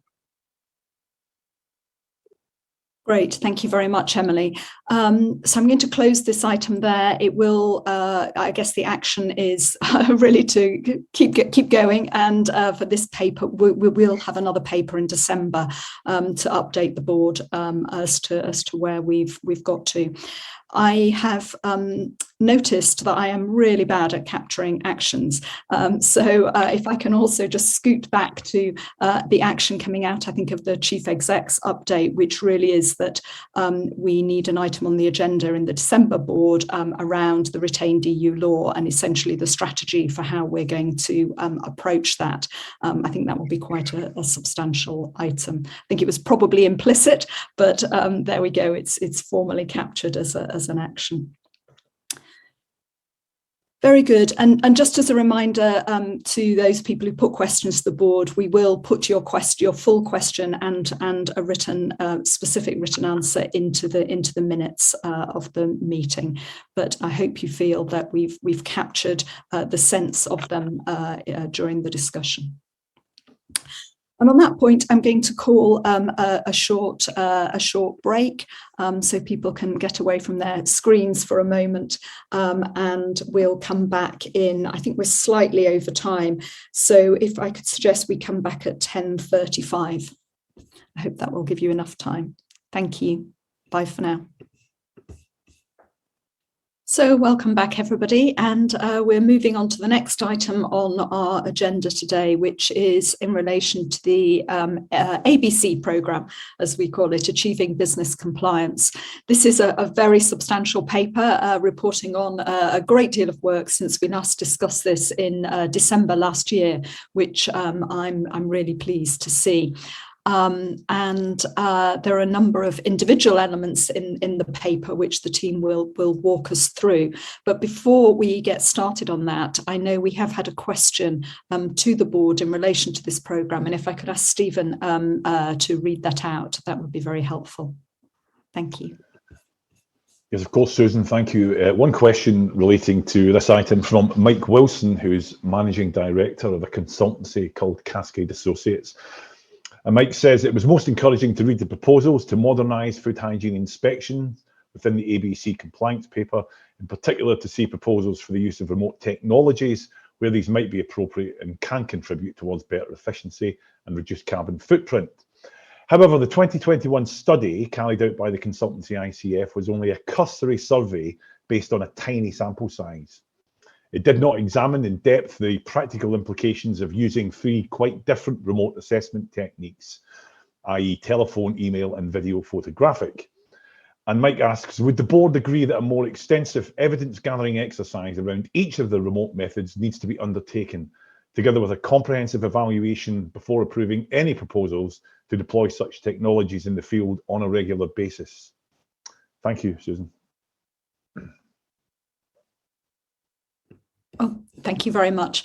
I'm actually not going to make any more comments on this paper because I don't want to take up time. I know there's a lot to get through. I'm going to just hand over directly to, I think, probably Katie Pettifer, who's our Director of Strategy, will introduce the paper, but also want to welcome Carmel Linsky, who's the head of this ABC programme, and also Michael Jackson, who's head of Regulatory Compliance, who are both joining us for this paper. Katie, over to you. Thanks very much, Susan. Good morning, everyone. So this is a very wide-ranging paper on the ABC programme because we're giving you an update about the whole programme.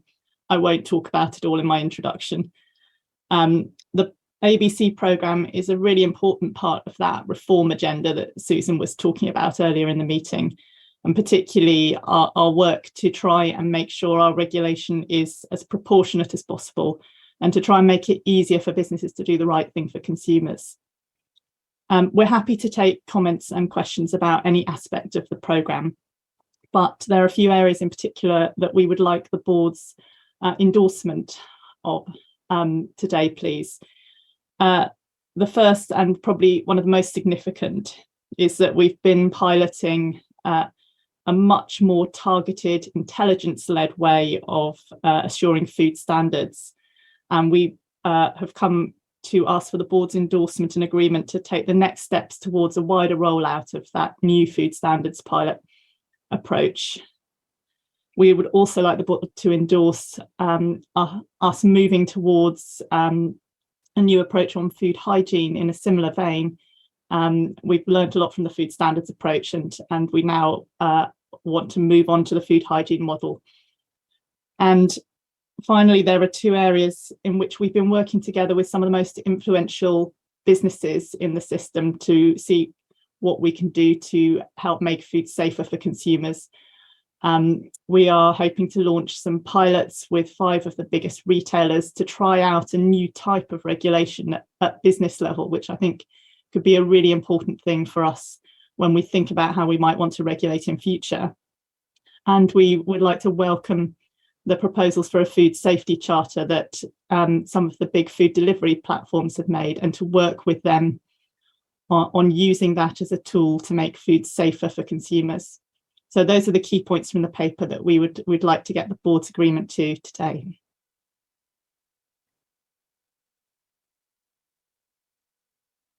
Oh, sorry, struggling to unmute myself there. Thank you, Katie. So let me open this paper up. I know that both Mark and Fiona have been taking a particular interest in the development of this. Mark, why don't you kick off? Thank you, Susan. And yeah, thank you for this paper, Katie and team. It does show really an immense amount of work in this programme.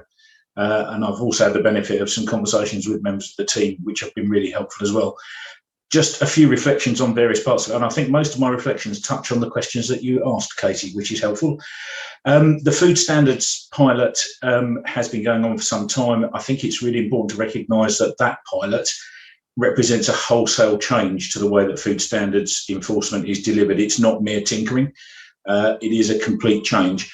It's really helpful, I think, to see the results and the feedback from the pilot, and it does show that that is a genuine pilot where people's feedback has been considered in the approach that we're now considering. There are still some challenges. Local authorities need to have the right IT support, and that needs to align with the way we expect them to work. So it's not, everything is not quite solved, but from my perspective, I've seen this pilot in action.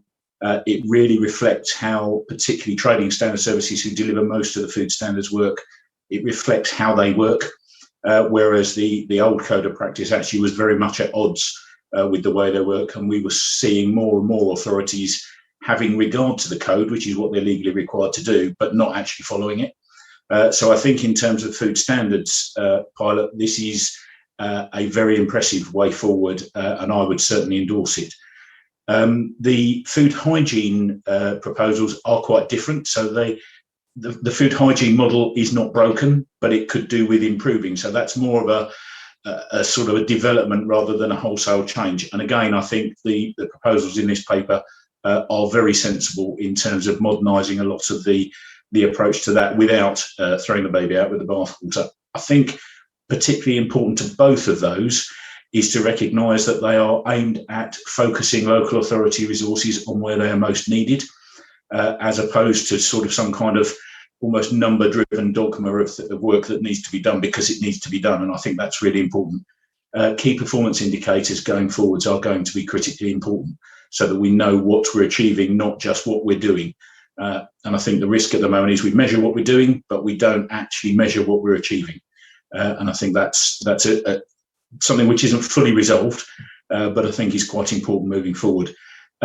Just a couple of other points on areas outside of those two. The enterprise level regulation, I'd like to know when we know a little bit more about what the verification process is going to be that's referred to in this paper, because I think that's going to be quite important as we look at this pilot. And I also need to understand, or I would like to understand, where this enterprise level regulation proposal adds value to the pre-existing sort of primary authority structure, which is already in place. I wouldn't want to see us sort of confusing the environment that this is operating in or not adding any value. So I think in terms of the pilots that are proposed here, there are a couple of the questions that I would like to see some answers coming out of the pilots that are proposed. I think it's the right thing to do to pilot these. And finally, the online work, the charter that's referred to in here. From my perspective, the charter needs to add value beyond just legal compliance. I think legal compliance needs to be the bare minimum we expect from everyone. And I'd like to see that what this charter involves really that's going to add beyond that legal compliance. I think it has the potential to do that, to really add some value for consumers. And I just want to make sure that we're adding value, not just requiring compliance. Thank you, Mark. A whole collection there, but I'm going to come to Fiona at least, and then perhaps we'll take it from there. Fiona. Thank you, Susan. A couple of points to build on what Mark has just said, and then some additional points to make. I think that the KPIs absolutely are critical, and I do endorse both new systems. I think using an intelligence-led system is absolutely sensible. It should work for both good business practice as well as the management through good teams on the ground in the local authorities. But therefore, the guidance and the framework is going to be pretty critical. And I think you flagged the challenge of actually having standardized risk rating descriptions so that everyone understands what they're trying to achieve and how they will be regarded as having achieved it. So getting some of those structures in place to underpin these new systems is going to be quite critical to how successful they can be when they're actually in the market, and that's supported by the training that is likely to be needed in some particular local authorities going forward. There's an additional piece with introducing these new systems in making sure that the food business operators know what's going to be expected of them, where there are going to be changes, but also having good guidance for them. And I think that's always a critical part of where we need to be putting out information and support. It's not just relying on the local authorities to do that on our behalf. And then this is another point that we've talked about internally with the team is actually what this restructuring across the piece is going to look like for the central role that the Food Standards Agency is going to be playing. My understanding is it won't cost more money, but it will probably require a rejigging of our resources. And we need to therefore make sure that all of that is going to be in place. And I think the other question, which relates back to what we were talking about right at the beginning of this board meeting, is the time. But certainly the food standards model, you're looking at bringing that in for the beginning of the next financial year. I mean, that's really fast. And I think it's fantastic that we potentially can move that quickly, but we just need to make sure that the system that's required behind it to actually implement it successfully is going to be ready in time, along with all of the other work that you're going to have to carry out. Thanks, Susan. Thank you. There's lots of other board members wanting to come in. Katie, what's your preference? I'm aware we've already got loads of questions there. Do you want to respond to those and then come to other questions, or try to scoop them all up in one batch? Should we do a quick have a go at those, and then if we cover anything anyone was about to ask, that might help. Okay. I will actually ask Maria to talk about the new model, the role for the FSA and the sort of performance management system in a moment, because I think she'll pick up a lot in that.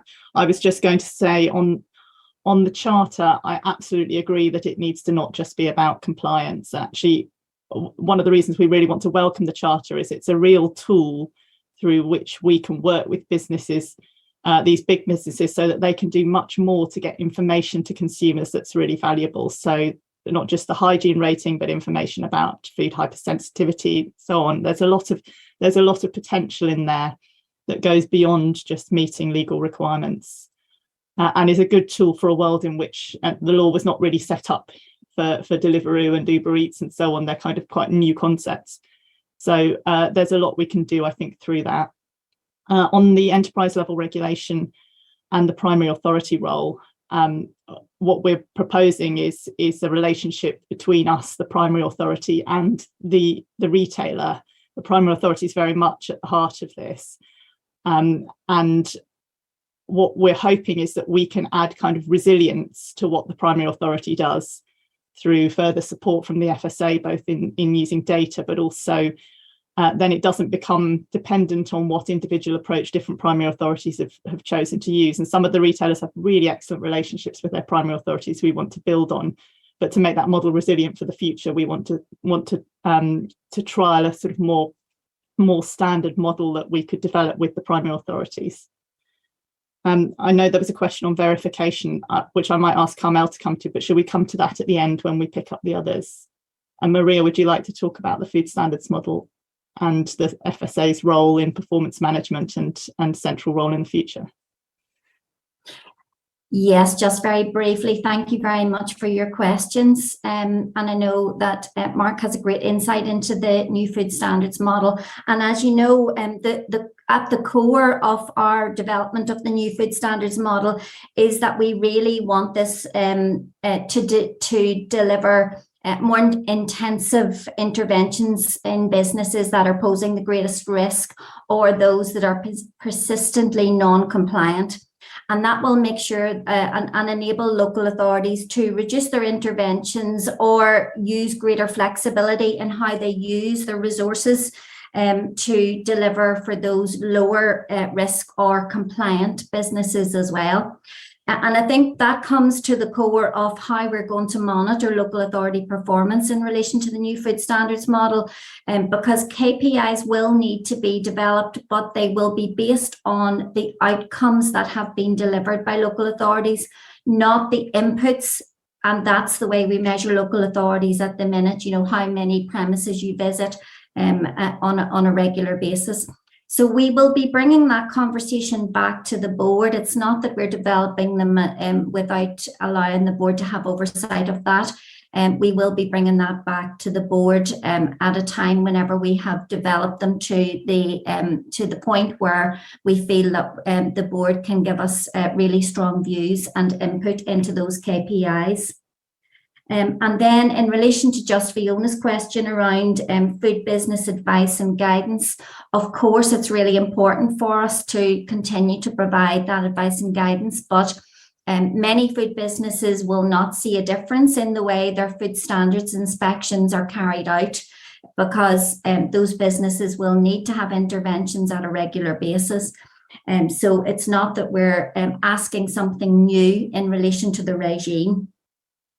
And then just in relation to the comments that Fiona made around timings, we are being really ambitious on this.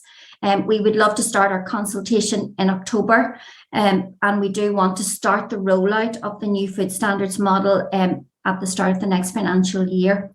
That will be on an incremental basis, so we will be bringing local authorities on board on that as we develop throughout the next financial year. Thank you, Maria. I'm going to come to, I think this was the order, Margaret, Ruth, then Peter and Anthony. Thank you. A really good paper, and it's showing some really productive work. And yes, like some of my colleagues, I endorse the things you've asked us to endorse and agree and support those 4 things at the end. Really enthused to see that in paragraph 4.8, we're looking seriously at whether allergens in some small form can be considered within food hygiene.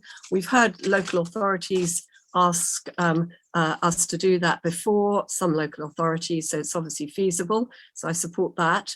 And I agree with Mark totally that very wise not to tamper too much with food hygiene rating system, because it largely works, but you know, making it, improving it further is always good. And then finally, because most of my other stuff has already been covered, a lot of this work involves the big brands, the supermarkets, Just Eat, etc., who are more compliant than the small businesses, and that's where the real risks often are, not always, and that's where the LA inspections carry an awful lot of weight. And I just wondered whether you could talk a little bit more about the emphasis on those smaller businesses, which are sometimes more difficult to find. Okay, we'll pick up on that point later, but Ruth, if I come to you now. Thank you. Well, as others have said, this is a culmination of extensive work over quite a period now, and it's good to see it coming to fruition. And I do support the rollout of the trading standards approach. 2 things I wanted to highlight. I hear that we're going to have KPIs for the local authority part of that system. I think it's important that we're able to demonstrate that the new model is both more efficient and more effective. So being explicit now will enable us through a business case to demonstrate how we can evaluate success of the programme, if you like, the transformation once it's complete. So important that we track that now. The second part of it has been alluded to, which is the FSA now is stepping into the system. It's not just regulating the system, it's now going to be part of the service of the system by supplying information to local authorities to act upon. So I do think we need to look at the governance of that. Given the pressure on the resources on the FSA, what are the KPIs for the FSA in their role in providing the information? Give a worst case scenario, we fail to collect some information, or we fail to pass it on to local authorities and we miss a major issue. We are now part of that response system, so it's harder for us to hold the local authority to account if we're not clear about our role in it, the governance of that role. So we need KPIs as well, given especially the pressure on our resources. So more thought about that governance question. On the other issues, very briefly, I noticed the local authority engagement demonstrates they have an interest in permit to trade. We were looking at this through regulating our futures, and I do think it does have merit, and hope that we can fully explore whether that's part of the future model. I think all businesses should expect some sort of inspection at some point. On the enterprise level, my question there will be, is how much information will be in the public domain about the enterprises, given the different model and our commitment to transparency? Have we secured a commitment to publish as much as possible? And then finally, on the Food Safety Charter, it's really welcome developments, but again, how are we going to evaluate it? Will the companies publish its impact on public information and consumer choice and safety, obviously? Thank you. Thank you very much. I would love to come to the team immediately for a response on that, but I'm very conscious of time. So I'm going to scoop up the other comments, and if I can ask colleagues to keep them pretty crisp. So we've got Peter, Anthony, David. I thought we had Tim, but I think we may have lost Tim again, but we'll try to get him back. Peter. Welsh Food Advisory Committee was broadly supportive of the ABC model, with just one concern about language, and that is the phrase influential businesses. It's something I've raised before and was a concern of the committee because it could be misinterpreted as they have more influence on us, whereas really it's just talking about they are the largest and therefore have greatest impact on the food retail market. And if we could just find point taken, Peter. We'll find a way around that. I know I appreciate you've said it before. And so far as the code is concerned, we come to differences. Wales has a different code of practice, and there are consequences of that. There are different local authority structures as well, and there may be opportunities as a result of the fact that the responsibilities of trading standards in England and environmental health in England are merged in the local authority in Wales, and there could be opportunities in the way that this is developed in Wales.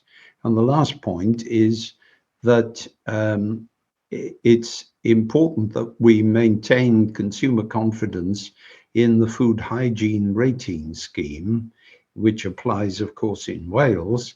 And if there are fewer inspections, that could give rise to reduced consumer confidence that the rating shown is actually up to date. Those are my points. Thank you very much. Anthony. Thank you. I thought it was a great paper, and I'll keep my observations very quick and short. Basically, I've got many battle scars from running programs of modernization, transformation, etc.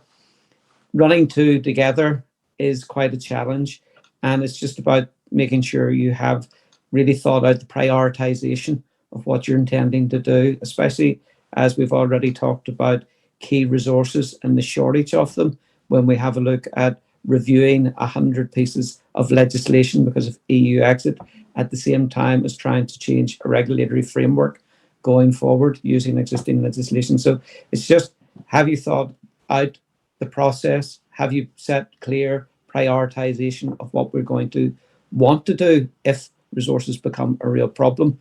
And have you borne in mind that a lot of departments will be in the same position of trying to get key resources, particularly legal staff, going forward for development of any new legislation? So it's just about, have we got those basic groundworks in position so we can deliver all that this paper wants to achieve? Thank you. David. Yes, thank you, Susan. An excellent paper, and I endorse the 4 bullet points in paragraph 1.2. However, I repeat my skepticism, my concern about food aggregator platforms, and I think we need to watch that very, very carefully, because I think there's scope there for fraud and unsafe food. The proportionality approach is absolutely right, and of course we need to inspect some businesses more thoroughly than we do the big 10 supermarkets who have got intensive regulatory systems in place. But all I would do there again is repeat the warning I think I gave some time ago, that I don't want the big 10 supermarkets setting a regulatory system which benefits them and freezes out the little guy. And I quote again Adam Smith from 1776, who said, "People of the same trade seldom meet together, even for merriment and diversion, but the conversation ends in a conspiracy against the public or in some contrivance to raise prices." So whilst I deeply respect what the quality of supervision done by the big supermarkets, we must be careful that they don't use that as an excuse to make competition more difficult for the good little guys. Thank you.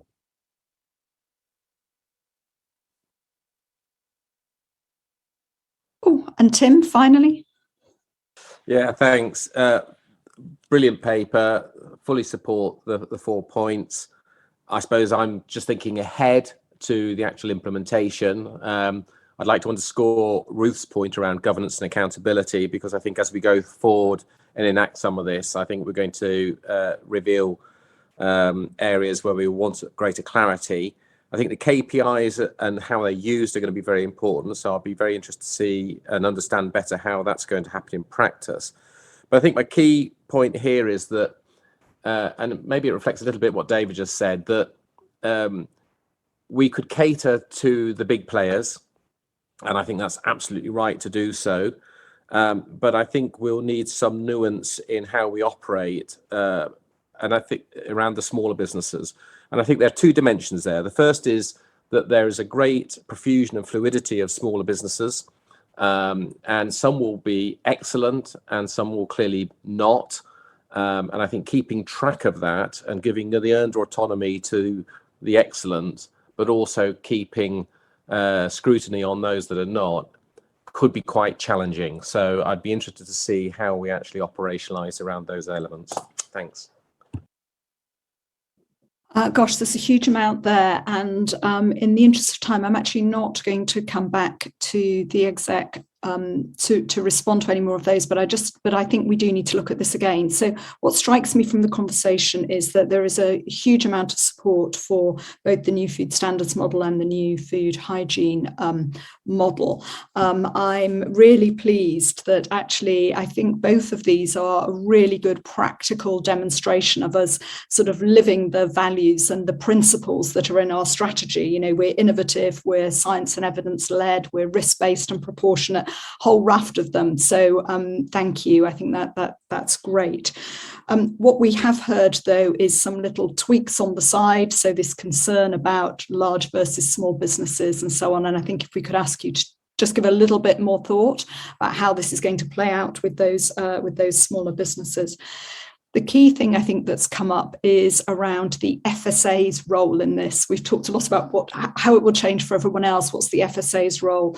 Ruth's comment about governance, about the importance of us having our own KPIs, and also being able to ensure that what we're doing is making us more efficient and more effective.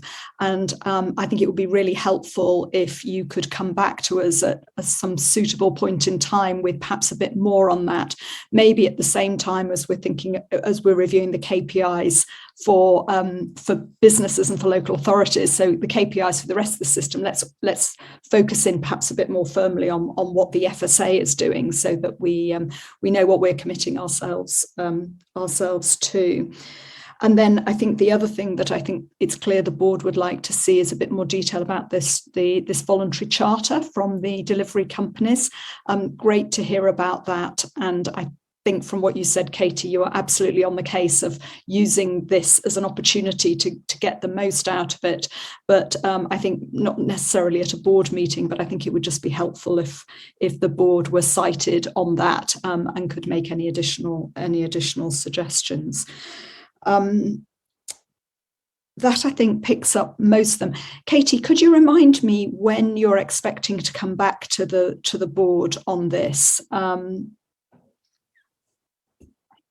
don't think we have a date set yet, Susan, other than a sort of annual update. Right. It strikes me that if you're going to aiming to get this off the ground pretty quickly, we probably do need to just look at it once more in relation to that sort of governance and the FSA's role in it. And I was about to say that December feels perhaps a bit too soon, but if you're going to start in the beginning of the next year, then the March board is perhaps too late. Maybe we can discuss that offline, but I do think we need to see something again. This is great overview of the whole thing, but let's hone in on those particular areas around governance and KPIs, and make sure that we've got the balance right between impacts on large and small businesses. And I think that probably will reassure the board that all is where it should be. But huge support, as you've heard today, for the work that's been done on this, and brilliant to be able to point to this as an example, as Mark said at the start, of a genuinely really substantial piece of reform in the system, at least as far as the new food standards model goes.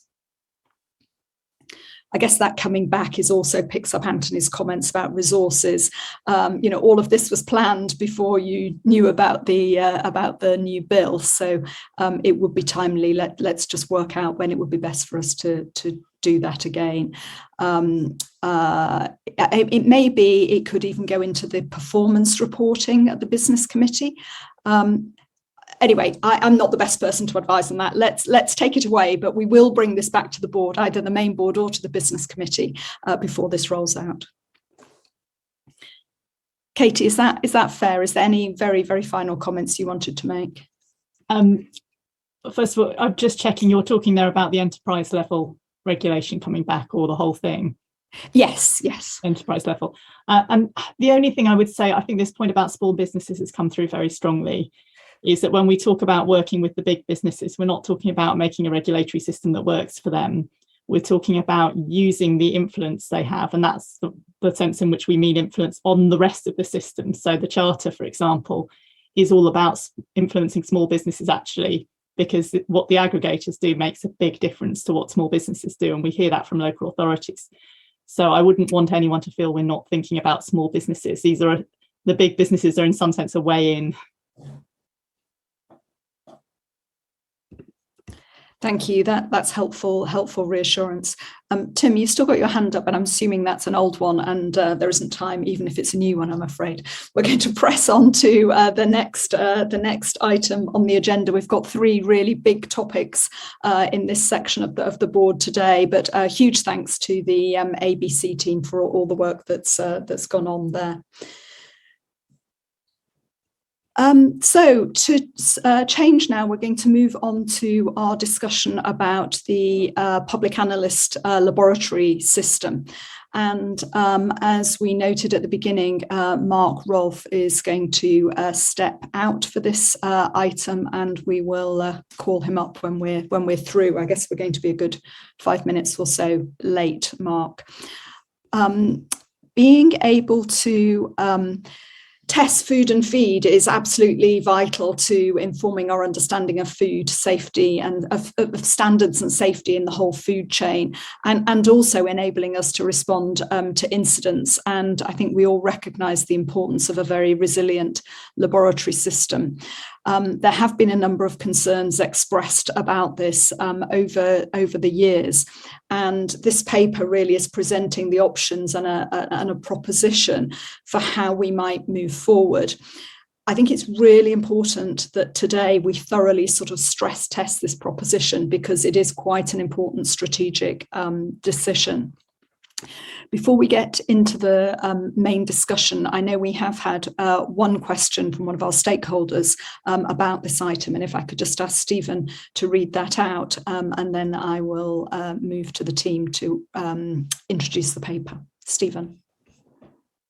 Yeah, thank you, Susan. And the question comes from Katie Doherty, who's the chief exec of a trade body, the International Meat Trade Association.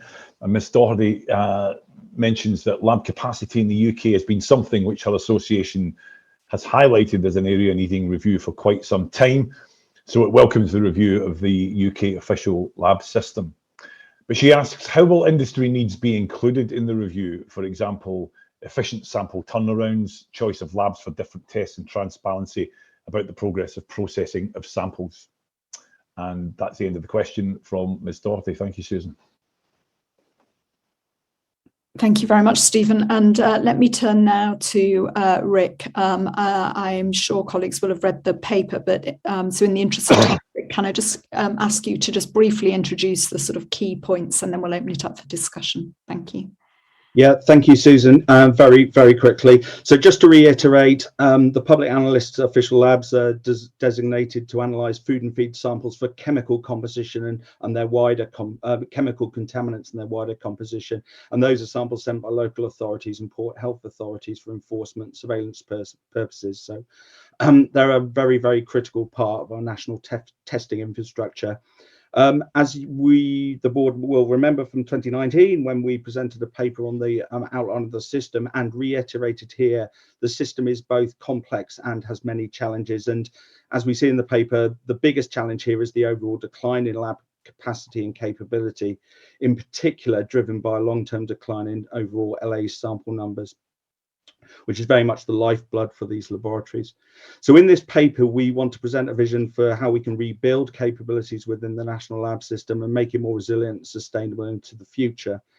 And in particular, focus maybe on how we can move away from a system that's totally reliant on a simple model based on sample numbers to maybe a more interventionist model based on targeted investments in capabilities. So with that in mind, the board is asked to note the work undertaken to date, in particular, the work that was undertaken during the pandemic to stabilise the laboratory system, agree to the proposed short to mid-term phase 2 approach that we present, and then also provide feedback on some of the more long-term approaches that we're talking about. And finally, I'd just like to add my thanks to Matt and David, who are both on the call, for the hard miles they've done on this work. Thank you. Thank you very much, Rick. I'm going to open the paper up. I mean, one comment that I guess I would just make is that this focuses sort of heavily on increasing capability and capacity in the system. And I think it's important that we also remember we need to sustain the capability and capacity that we have already. We need to be careful that we ensure we're going to get net benefit, and that we don't sort of drive it in one particular direction, which is to the detriment of some of the things we've already got. Ruth, you've taken a particular interest in this area. Yes, thank you. And I have had a chance to talk to the team about the work as it's been developing.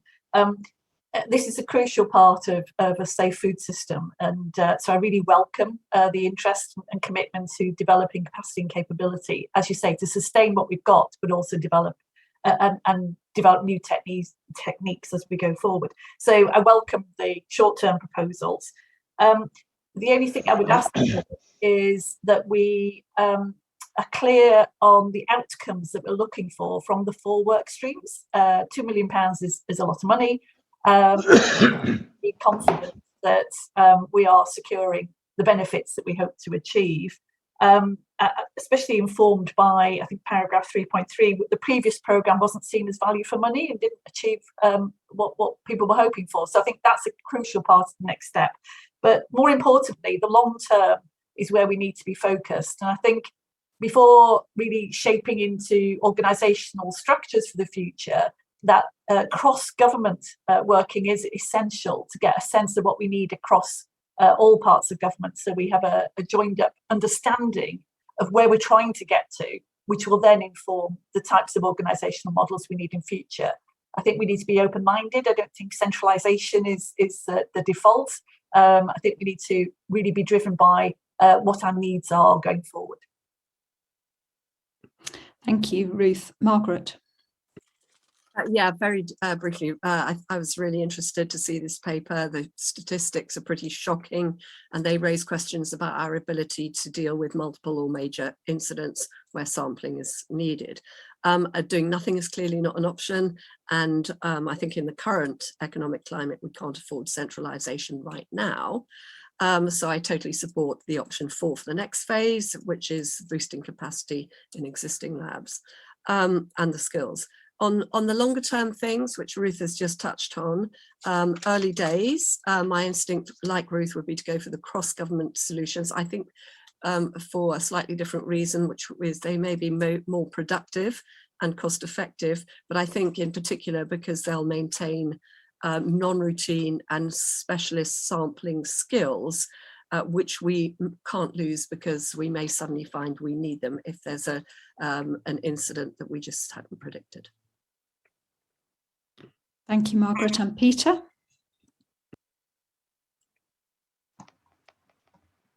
Just one opportunity that I'd like to flag up, and that is that an organisation called Eurofins has made a large investment in a laboratory in Cardiff, which could be used giving greater capacity, and capacity is, of course, our major problem at the moment. Thank you, Peter. So let me come back to the team. I mean, I do think the decline in the rates of sampling we see in this paper, I was quite shocked at the scale of that. You know, we've talked previously about the need to be able to do more sampling. For example, you know, looking at the import controls and so forth, and we need a laboratory system that's going to support that. I don't know, Robin or Rick, do you want to, I mean, maybe Robin, I could just ask you to comment on this issue about join up across government, because that just feels like the sensible strategic thing to do. And even if we can't, you know, we obviously can't do that right now, I think it would be very helpful for us to know where we're trying to head, so that what we do now doesn't hamper that. Yeah, certainly, Susan. In terms of the join ups, I think there's perhaps two things to say here. So join up across government. Absolutely, totally agree. And I think we've talked to the board before about, for example, the PathSafe pathogen surveillance program, which is a really good example of where multiple agencies, ourselves, DEFRA, DHSC, are working quite closely together on a single problem. There is a lot more I think we could do there. And there are a couple of challenges associated with that. One actually can be around the kind of legislative framework, where, for instance, there's a particular sampling regime for something. It would be a very obvious thing, for example, if someone's on a farm, that we might take one sample and split it 5 different ways and all get much more bang for our buck. Sometimes the legislative process doesn't permit that because the timings of samplings have to be different. Sometimes the sample itself is different. For example, you might take milk for an antibiotic sample, you might need meat for a hormone sample from the same cow. So it's not quite as straightforward as it might seem at first sight, but I think there's absolutely a lot more we can do there. Perhaps just the second thing to say is that I think there's also a lot of opportunity internationally. And actually, I've just come back just a couple of days ago from a visit to the Netherlands to hear about their system, which is structured in quite a different way. Very, very interesting to hear a lot of the developments there. I think a lot we can do, particularly around that specialist methodological skills that was just mentioned in the questions, where it may not be feasible for every single country to have a large capacity for a particular skill set. And we need to think very carefully about how we both have national capacity for ourselves, but also benefit from that kind of international exchange of information and training. I think could be very useful going forward. So I think a lot more we could do there. But I guess I would just add an element of caution that these changes will take some time to work through, I think, even with the best will in the world. Thanks. Thanks, Robin. And I'd be interested to hear more about the Netherlands model at another time. Rick, where do we go from here? Well, do you want? Can I ask you just to reflect on the comments from the board members and then think about next steps? Yes, thank you. So, I mean, just going from the comment made by yourself and others, I absolutely, we want to sustain what we already have, but expand the breadth of capabilities that we're able to offer. We've working through the government chemist, we've done a recent survey on capability gaps, working with the laboratories and coming back with a number of areas where we are weak. Often where the capability and capacity is very thin, and those would be areas that we'd like to target moving forward with immediate effect to try and bolster some of those capabilities. I think in turn that then has knock on if within the UK we have adequate access to all these the required capabilities for the full breadth of testing that we need to do, then I think that would be a major step forward. And to the question from industry, again, these are knock-on. This paper is very much focused on the statutory requirement for testing, but actually if you have a range of laboratories with the right skills, the right equipment, the right infrastructure, the model has often been with laboratories that then they have the spare capacity to effectively sell to industry. So it does have a benefit both for government and statutory requirements as well as for industry too. So that can be a win-win for both sides of the fence, if you like. I think to Ruth's point on measuring outcomes, absolutely. I think we've got a plan developing already for how we are going to obviously look at the inputs and the outputs, but we definitely want to think about outcomes as well, and things like improvements in detection efficiency would be there. You know, how quickly can we respond to things? You know, finding unknowns potentially earlier. Those sorts of things would all be things that we'd like to build into our model. And actually, Robin mentioned PathSafe, and we're building an evaluation model for that, which is based on a theory of change. And actually, a lot of the things, because it's surveillance focused, will be very similar. And I think we can steal a lot from there and work into this program. So we have a much better sense of how we're delivering the outcomes that we want to see as well. So that's definitely in our thinking, and will be part of the program. And then also, just to very quickly pick up on the skills point. Absolutely, we realize there's certain areas of skills, and we've talked about this before. Things like toxicology, we know is an area of skill within the UK and indeed across Europe that's quite short demand, or low demand, high demand, but a dearth of skill out there. And one of the things that we're doing is working with the likes of the British Toxicological Society to try and bolster that and look at new training programs. So there's wider things that we can do, not just within the sampling program and the labs program, but also beyond.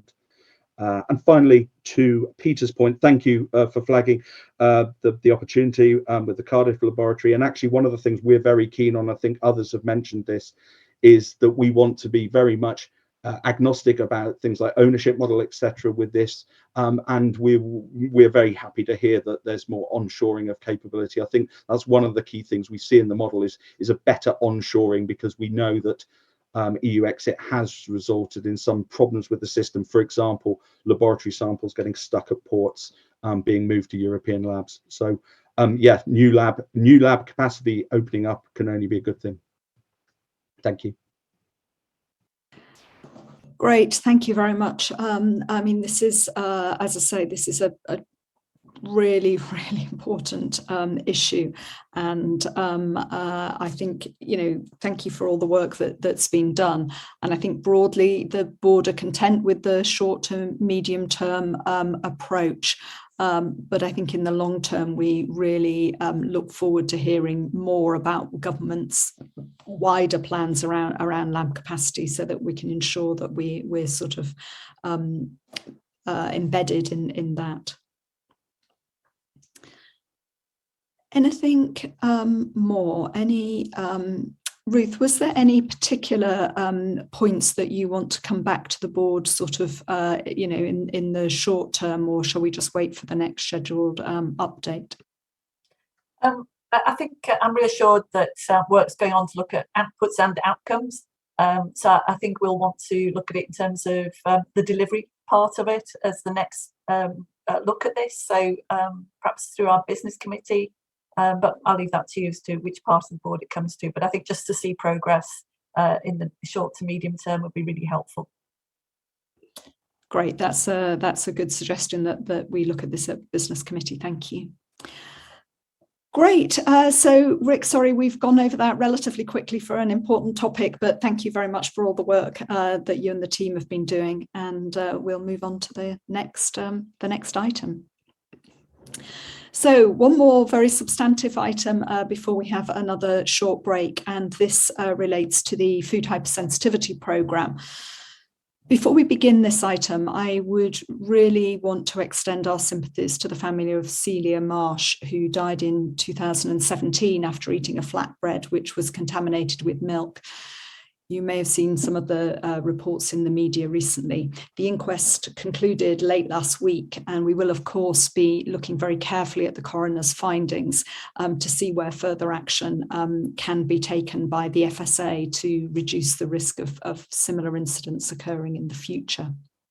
I think it's very clear to me, if we needed any reminder, and I don't think we did, that this case highlights the importance of the work that we're doing to ensure that businesses provide accurate information to consumers about allergens in food. And the question is, how can we enable businesses to discharge those responsibilities? Now, we had a very comprehensive update from the team around the work on food hypersensitivity at our June board meeting. But at that time, the board asked for more work to be undertaken on the provision of written information, as well as challenging the executive on whether we could deliver some of the work more quickly. Following on from that, I asked the team to prepare the paper that's in front of you today so that we could really see a clear overview of the priorities, the activities, and the proposed timetable for the next phase of work. And today we'll begin to explore that, particularly thinking about the improved consumer information, including precautionary allergen labelling. I know that this is a matter which many people are very, very concerned about, and indeed we've had a number of questions to the board on this particular topic. So before we go any further, I'm going to turn to Stephen just to read out the questions that we've received today. Thank you. Thank you, Susan. There are two questions related to this item, and the first one is from Paul Carey. And Paul is the father of Owen Carey, who died tragically in April 2017 as a result of an allergic reaction caused by a burger that he'd eaten. And Paul asks, would the FSA's board please reiterate to the FSA's executive the request from the meeting of 15th of June that information about allergens in food offered by businesses has to be in writing, supported by a conversation if the consumer requires it? Would they further confirm that the most logical place for such information to be provided is on the menu, but that on paper, be that on paper or on an electronic device? The second question is from a member of the public, not a person representing an organisation, Brett Smith. And Mr. Smith asks, would the FSA's board please raise to the FSA's executive the request from the meeting the 15th of June that information about allergens in food offered by food businesses has to be in writing, supported by a conversation? And would they further confirm the most logical place for such information to be provided is on the menu, be that on paper or on an electronic device? Thank you, Stephen. So both of these questions both speak directly to the matter of written information on menus. You'll recall that in June we asked the executive to source further evidence, in particular about how the scheme was operating in Ireland. We referred to that at the start of this meeting, and the results of that work will be presented to the board at a future meeting. I have to say, I think it would be premature for us to have a further discussion or to try to reach a decision on that now.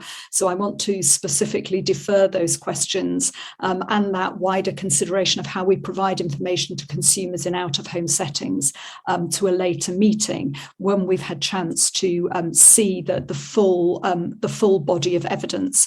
I think it would be wrong for us to try to jump the gun, though I absolutely understand the sense of urgency to people with food hypersensitivity to get this sorted, but I think it's more important that we get this right. So let's hold over the written information thing as we planned to a subsequent meeting. But if I could now turn to Rebecca Sudworth, who's our Director of Policy, and her food hypersensitivity team, Sushma Akhtarara, who is going to just introduce this paper and tell us where we're up to. Just to reiterate, this really is about sort of clarifying where we got to after the last meeting, because it was such an extensive discussion. I thought it would be helpful for everybody to be clear on where we are. I'm particularly interested to hear about the timetable. Thank you. Thank you, Susan. Yes, this is about the plan, and I'm going to hand over to Sushma to say a few brief words of introduction. Thank you, Rebecca, and thank you, Susan. building on the outcomes of the June board, we've set out our key priorities, key activities and the timelines, proposed timelines for our phase 2 of the work around improving provision of information for consumers, focusing on accuracy of information, achieving the step change through training and building up skills for staff in the non-pre-packed sector, and also in terms of precaution allergen labelling that we've spoken about.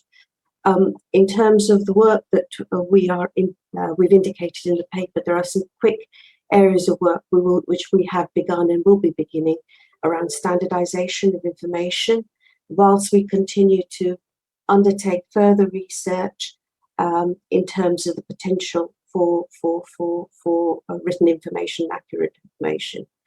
We've also looked at training, and we've taken a view in terms of what is possible, bearing in mind that the board asked us to accelerate timescales for some areas of work.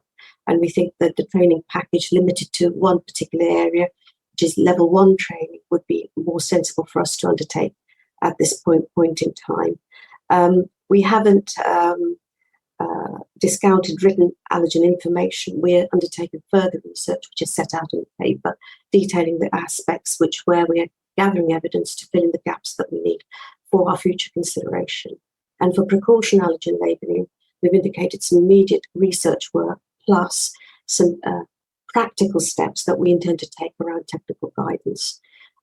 So it's setting out the timelines, it's setting out what would be feasible, bearing in mind that you want us to act at pace, but to be reasonable and sensible in what we think we can achieve.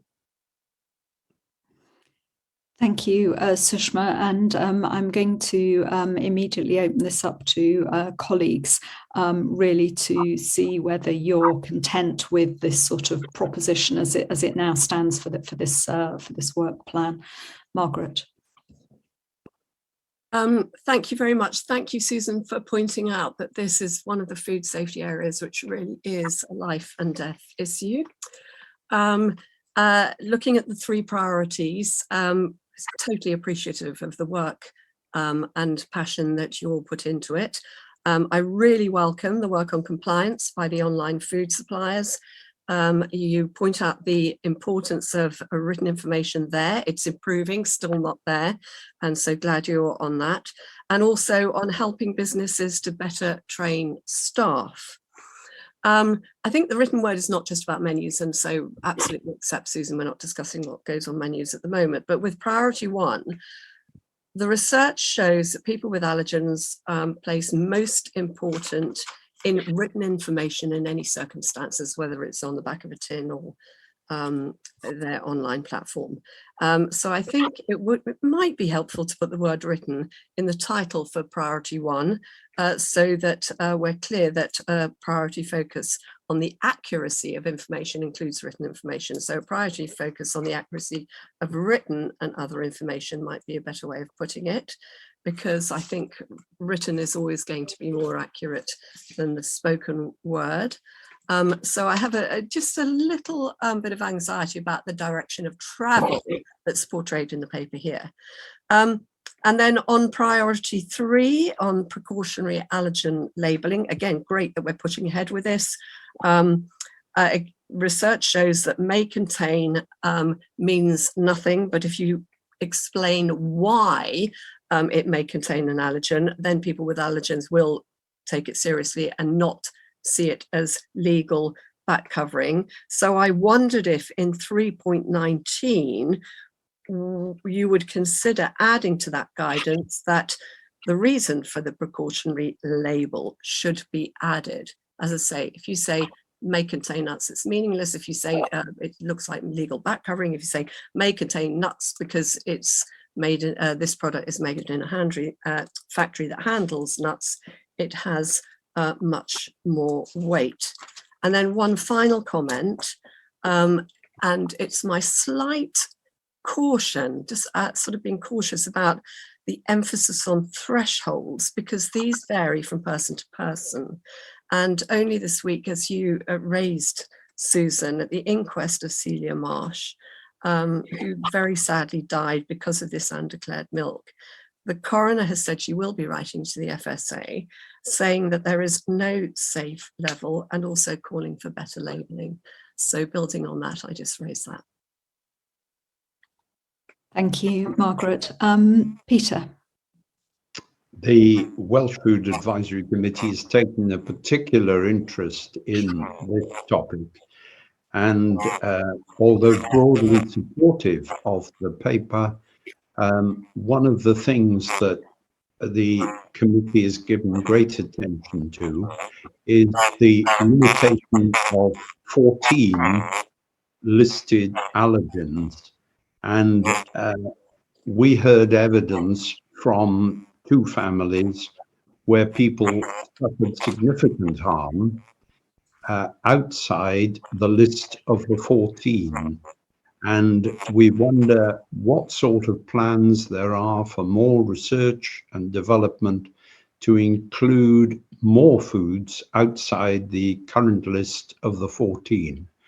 Another point made was in relation to, again, how different inspections are carried out in Wales, the way it's carried out. And one of the things we noticed was that although we have the food hygiene rating scheme compulsory in Wales, it's important that there's an alignment so that the inspections that take place in Wales include issues of the importance of the allergens and the impacts and how carefully the food business is carrying out its responsibilities in that area.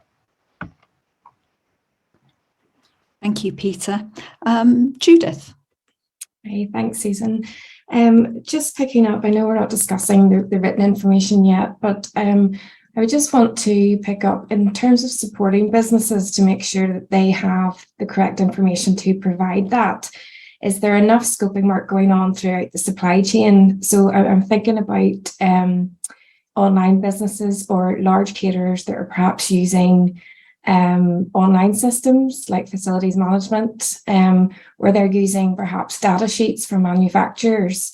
So is there consistency between that information and front of pack, for example, the things that are going into as ingredients, and to ensure that there's no ambiguity in those data sheets, that businesses aren't having to second guess what it actually means? Is there consistency in how it's displayed, etc., so that they are giving the consumer the absolutely accurate, correct information and when they're going to put that on a menu? Thank you very much. And Ruth, and then I'll come to the team to comment. I'll be very brief. Just, thank you to the team for a strong response to the issues that we raised at the last board meeting. It's really helpful to see such a detailed work programme. I look forward to discussing written information at another occasion. I think it's important that we see progress now. I mean, there's quite a lot here. It's a detailed plan of action. And I hear the comments about the pressure on resources as a result of the legislative requirements we're going to have to manage going forward. But, these are really important issues where real harm happens. And so we do need to be confident we can keep going on the work, using our evidence to make sure we do the right things. My final comment was on the training timetable. I absolutely welcome the idea that we're going to prioritise level 1 training so that everybody has some basic ability to ask, discuss the issues and ask consumers. I think that it is going to take some time by the look of the work plan, and it'd just be helpful for the team to comment on what the thinking is, which means that we won't actually have the training package available till 2024. Thank you. Thank you very much. There's a very, very detailed Gantt chart and so on, which illustrates the huge amount of work. But I think that you can hear there are still concerns about being able to I guess, have some deliverables sooner, so that it's very clear that we're continuously improving the system. And I'm not quite sure we've achieved that. Maybe what you've shown us is that it can't be faster, but I suppose I'm not wholly convinced of that. So I'll leave you to comment on those points. I think it'd be useful to remind people of the work that Codex is doing, which is relevant to the thresholds question that Margaret raised, and which I suspect we will see in the coroner's report shortly. Yeah. Over Sushma, oh no, Rebecca. I think I'm going to. I'll sweep up some of these questions. I'm conscious we're also short of time, Susan. So I'll try and be brief. I'll just run through them in the order in which they came. Margaret, you've asked us to clarify that written information is a priority focus for our work on consumer information. Absolutely is. We're also looking at the conversations that need to happen. So we are looking at written and verbal, which is why we've not said just written in the title. I think also we yes. So you asked a question about the precautionary allergen labelling, and actually putting in the reason why a precautionary allergen label is supplied. That's going to come through in the work we're doing about standardising the wording. I think you're right, the language that is used in those PAL statements isn't always consistent, and consumers don't always know how to interpret what it says for them. So that's something that we'll be looking at through the work on standardisation. Peter, you asked about the 14 allergens. You're right. I mean, it's important that we keep this under review. I should just emphasise that on all pre-packed food, obviously full ingredients labelling is there, so everything is listed. So if you are allergic to something that's not one of the highlighted allergens, that ingredient will still be there on the label. It is something that we look at. We need to strike a balance, obviously, because it's important that labels are usable. And you also made the comment about integrating food hygiene and standards inspections and how allergens are treated in that. And my understanding is that in Wales there is a more integrated system, and we're obviously working very closely with the FSA in Wales and with local authorities in Wales. As we we're trying to make sure that we do as much as we can to make sure that allergens come through in local authority inspections in the right way. So Judith made an excellent point about written information past the information throughout the supply chain, so that then when it gets to the consumer, businesses can be really clear about what's in the food. And you're right, that is a very important aspect of making sure that businesses have the right information. And it's one of the things that was obviously highlighted in the sad case of Celia Marsh, that passing of information throughout the supply chain. So it is something that we're interested in and we'll be looking at. And then finally, Ruth, yes, and also Susan's comment about wanting to see progress.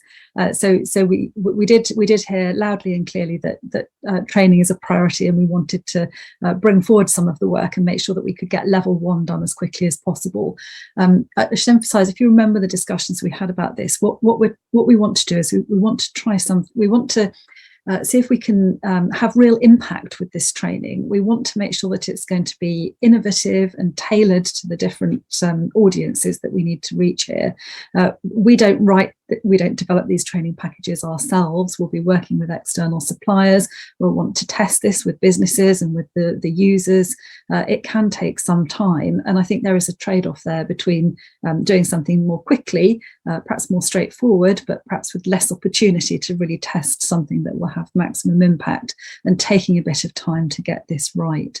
So we'll very happy to keep you a little bit more closely involved in the development of that thinking, so that you can help us make those judgments.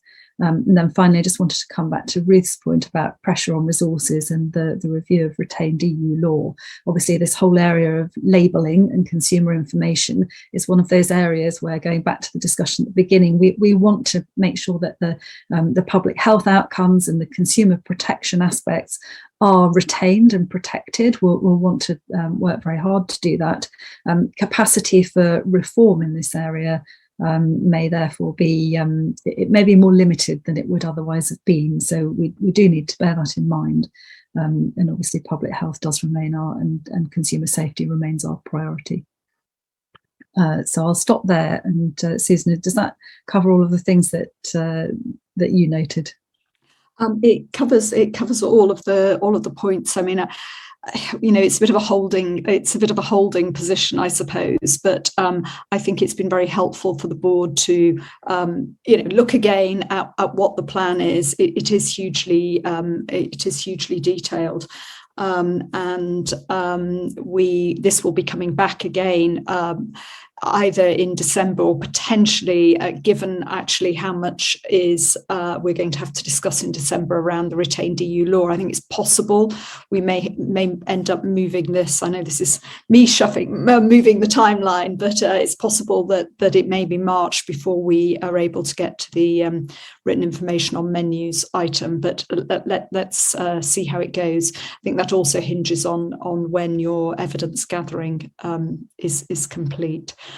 I'm not sure there's anything more we can anything more you need us to decide at this stage. I think it's very much just endorsing this as a reasonable plan.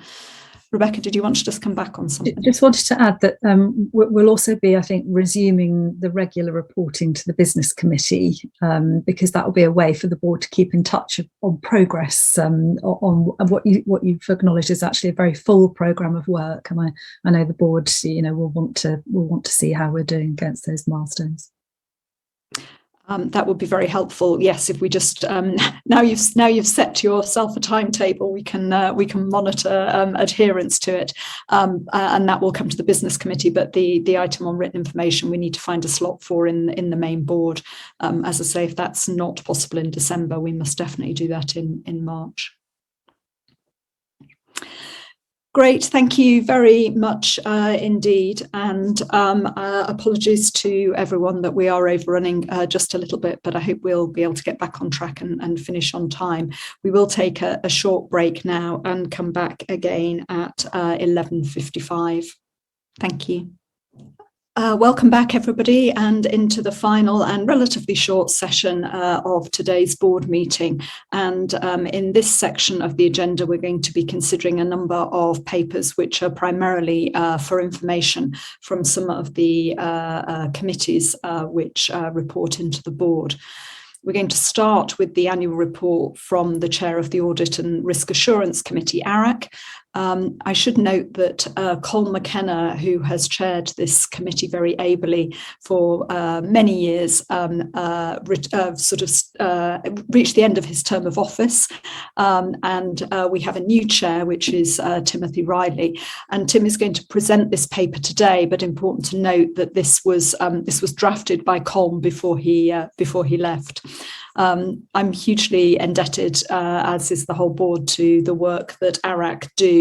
It's an incredibly important element of the sort of scrutiny and challenge that ARAC provide on behalf of the whole board, which really helps the whole of the FSA to do its job better.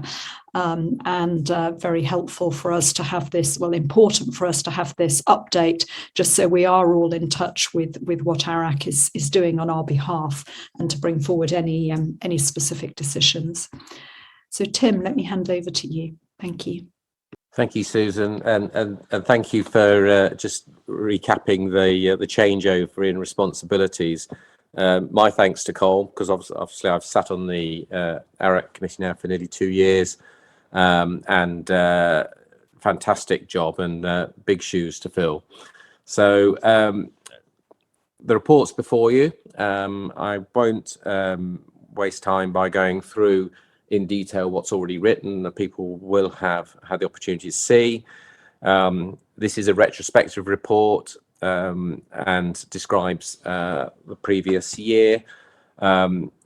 What I will do is just draw attention to a couple of things. One is that the audit committee was due to meet on September the 6th.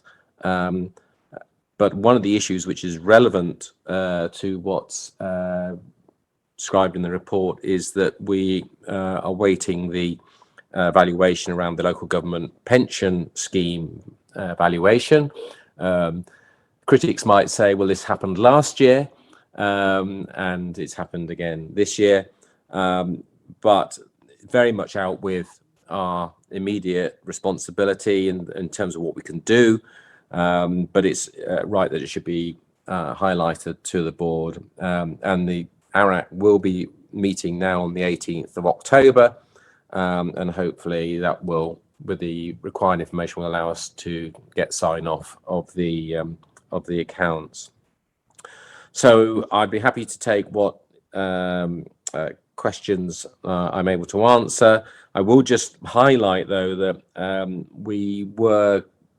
the report covers an exceptional year because of COVID-19, risks around cybersecurity, and also a lot of the burden issues relating to EU exit. So we are imagining that we're still going to have quite a difficult set of issues to pay scrutiny to over the forthcoming year, and that's what we'll be focusing on ARAC on too. I should also just highlight that Mazars have now been replaced as our external auditors by the NAO. So yes, I'll draw a line there, and if I can answer any questions, I will endeavour to do so. Great, thank you very much, Tim. And noting that a number of other members of the board also sit on ARAC, can I just ask them first whether there's anything that either they want to add or anything in particular that they feel they want to alert other board members to? That's Ruth and Margaret, I think, are our other members. Okay, so let me open it up more generally. I mean, I was, very, very pleased to see that we were, it looks to be very on top of all of the important elements in relation to our annual report and accounts and auditing. So that's always reassuring. We're in a good place, I think. Are there any specific questions? My goodness, it may be that there aren't, and we're all content with the work that ARAC is doing. Emily, from an exec perspective, is there anything you wanted to say about the work that ARAC has been doing over the year, or anything that you see coming up which you think ARAC will need to take a closer look at? Thank you, Susan. I mean, I'm very, very grateful to the work that ARAC does. I think the issue that is most on my mind is our outsourcing contract to a service delivery partner, where we are already going through the process of thinking through the long-term approach that we want there, and we're hoping to do more insourcing of vets. It's been very helpful to have ARAC's scrutiny of the decisions we've taken over additional monies to our current service delivery partner, and then also thinking through the value for money for the longer term arrangements. That's the thing that's most on my mind. I guess the second thing is that I think the cost of living crisis is raising the risk level in the food system. And so I would expect those issues to be featuring on when the board comes to its thinking about risk and risk appetite, which it tends to do in January and then formally in March at our board meeting then. We are anticipating seeing issues because of labour market shortages, because of businesses not being able to afford as many staff, and so on, that may knock on to issues around food hygiene and standards. So I think in terms of looking at risk in the system, ARAC has a role there to help make sure we are sense making and getting the right intelligence and insight from the system, and then ensuring we're appropriately prioritising our efforts and those of local authorities in response. Thank you, Emily. I see Tara wants to come in as well. Thank you very much, Susan. And it was just to add, is very backwards looking and looking at last year, where I also wasn't the finance director and wasn't around. I think just building on Emily's point, we are obviously looking at a very uncertain period, and it's probably appropriate that next time Tim and I speak, we talk about when we come back to ARAC with our updated strategic risk register as well, taking into account everything and many of the things that we've talked about today about prioritisation of resources and what that means for our risks. I think from that, Tim, you can be assured you've got a busy year ahead. Thanks for that, Susan. Yes. Well, if there are no specific questions from board members, just a final thank you to ARAC for all the work that you have done, all the work that you will do on our behalf, and look forward to staying in close touch with that. Thank you. So we'll move on now to the next item on the agenda, which is the annual report from the Director of the FSA in Wales. This paper has been prepared by the team in Wales, including with Julie Pearce, who's responsible for Wales, but is going to be presented by Nathan Barnhouse, who's our director in Wales. I suppose before I hand over to Nathan, I'd just like to say that over the last year, I've been pleased to be able to speak with Lynn Neagle, who's the Deputy Minister for Mental Health and Wellbeing, on several occasions, and also on a couple of occasions with Leslie Griffiths, who's the Minister for Rural Affairs in North Wales. And I think that's been tremendously helpful for me to really be able to have that direct interaction with them to really understand their priorities and to ensure that FSA is working as well as it possibly can to support them in their work.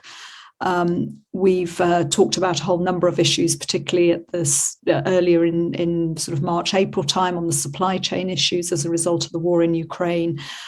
We've talked a lot more recently about the UK government's precision breeding bill and the Welsh government's position on that. And of course, recently I was delighted in the summer to go down to Cardiff to launch our food standards report with Lynn Neagle. Since the board last met, the Welsh Government has confirmed that the review that it plans to do about the work of the FSA in Wales will go ahead this year. This was scheduled slightly earlier, but is definitely going to go ahead. We really do welcome this review and look forward to contributing. I think it's a great opportunity for us to review the work that we do for the Welsh ministers, and also to consider whether there are other areas where we might perhaps offer greater support, acknowledging the resource constraints we're under. But ahead of that review, I think this report today provides an opportunity for us as the FSA board to really have a look at the progress that's been made by the team in Wales against the priorities that were agreed this time last year, and also to think very hard about our strategic priorities for the coming year. So let me hand over now to Nathan, and very, very good to have you joining us today. Thank you. Diolch, Susan. Thank you. Prynhawn da. Good afternoon, everyone. I'll make a very brief introduction to the paper. I think it demonstrates that we've made good progress against the priorities that we set out last year. It highlights that some challenges do remain, and this is reflected in our priorities for the coming year that we proposed as being an evolution, focusing on those areas where we can kind of progress against those challenges. And I would just like to highlight that it's the staff and the team in Wales that make all this happen, and I'm incredibly proud to kind of lead them as they work as one FSA to make all of this happen. Thank you. Thank you, Nathan. And let me open it up to board members. I think Tara's got a legacy hand there, but if anybody wants to ask about the work we're doing in Wales. Ruth. Well, diolch yn fawr iawn, Nathan, am eich gwaith yn Cymru. Thank you, Nathan, for your work in Wales. It's always a pleasure to see the scope of what you're doing, and really to reflect on how much you've achieved this year. Obviously, a whole range of the work is supporting the wider FSA agenda, but also the specific challenges of divergence and working across the three nations as we do. I was pleased to see that you plan to evaluate the stands that you have at the Eisteddfod and the Royal Welsh. I was pleased to visit the stand actually at the Eisteddfod in the summer and speak to the staff who are running it. But I think there's an opportunity to look at what else we can achieve through that stakeholder engagement. So really interested to see how that develops. Susan mentioned the Welsh Government review. I think it's a real opportunity to work with the Welsh Government to further strengthen what we do in Wales, and I look forward to how that work progresses. I guess it must be quite an uncertain time for the team, though, because I think this has been on the cards now for quite a few months. So I think it would be important that we see some progress if it's going to happen, so that staff can be assured as to what it means for individuals and you know what the likely outcome is. I don't know what that might be, but just conscious that the staff may be feeling a little uncertain there. In terms of the priorities for next year, you know, clearly much of it will be driven by some of the things we've talked about today, and particularly all the legislative work that we need to do. And I can see that as being a major feature going forward. But thank you. Diolch yn fawr iawn. Thank you, Ruth. Peter, I wondered if you wanted to comment and whether WFAC, or in particular, I guess I'm interested in the WFAC discussion around the future priorities. Yes, first of all, let me say that the reason that Ruth had the particular opportunity of visiting our stall at the National Eisteddfod was that she was becoming a member of the Gorsedd of Bards. And I think we all ought to congratulate her on that. Ruth was my predecessor as chair of WFAC, and of course has been serving us as the deputy chair of the board. And it's just one more illustration of the integration of FSA Wales within the FSA as a whole, and the importance that has been attached to following things from a Welsh government perspective and a Welsh perspective, as well as from a UK one. So far as the challenges of the past year, I think I've referred to them at various times, including in this meeting, that there are all those issues of divergence and so on, which have produced a need for extra work by the Welsh team. And I think I would say diolch to Nathan and his team, because I think they've been doing a very good job over the past year. I will have my own report in a moment. Indeed. So if there are no further comments, I mean, Nathan, you've heard the thanks already from a couple of board members, but from me on behalf of the whole board to you and the team for the work you do. I think, as Ruth referred to, it's not only ensuring that the interests of the Welsh ministers are reflected in our policy and legislation, but actually I see all the effort you put in to ensure that FSA remains one organisation working across 3 countries. And so much of the expertise that happens to sit in your team in Wales, of course, contributes right across a much broader spectrum of the work of the FSA. I'm conscious, I think, again, as Ruth said, that the work that's linked to the retained EU law bill is going to take considerable resource, which hasn't yet been built into these plans. And I think it's going to be quite important. I'm sure you will be reviewing with Julie and with Emily how to prioritise so that we hang on to those things which are making such a difference to people in Wales, and don't lose sight of those in the midst of the reforms. Okay, we'll leave it there. Thank you very much again, Nathan, and we'll move on. We'll stay with Wales, I think. We're going to have 2 short items, which are the reports from the chairs of the food advisory committees.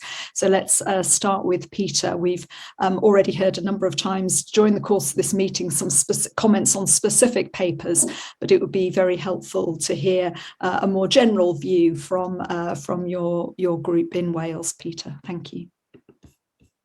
Well, we've certainly been trying to assist the board in terms of what is distinctive about Wales in respect of all of the various papers that have come up at board meetings.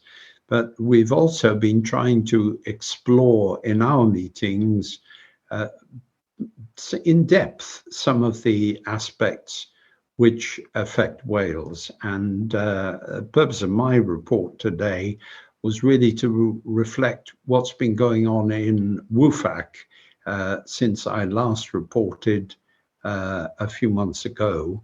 And one of the important things was something you've referred to,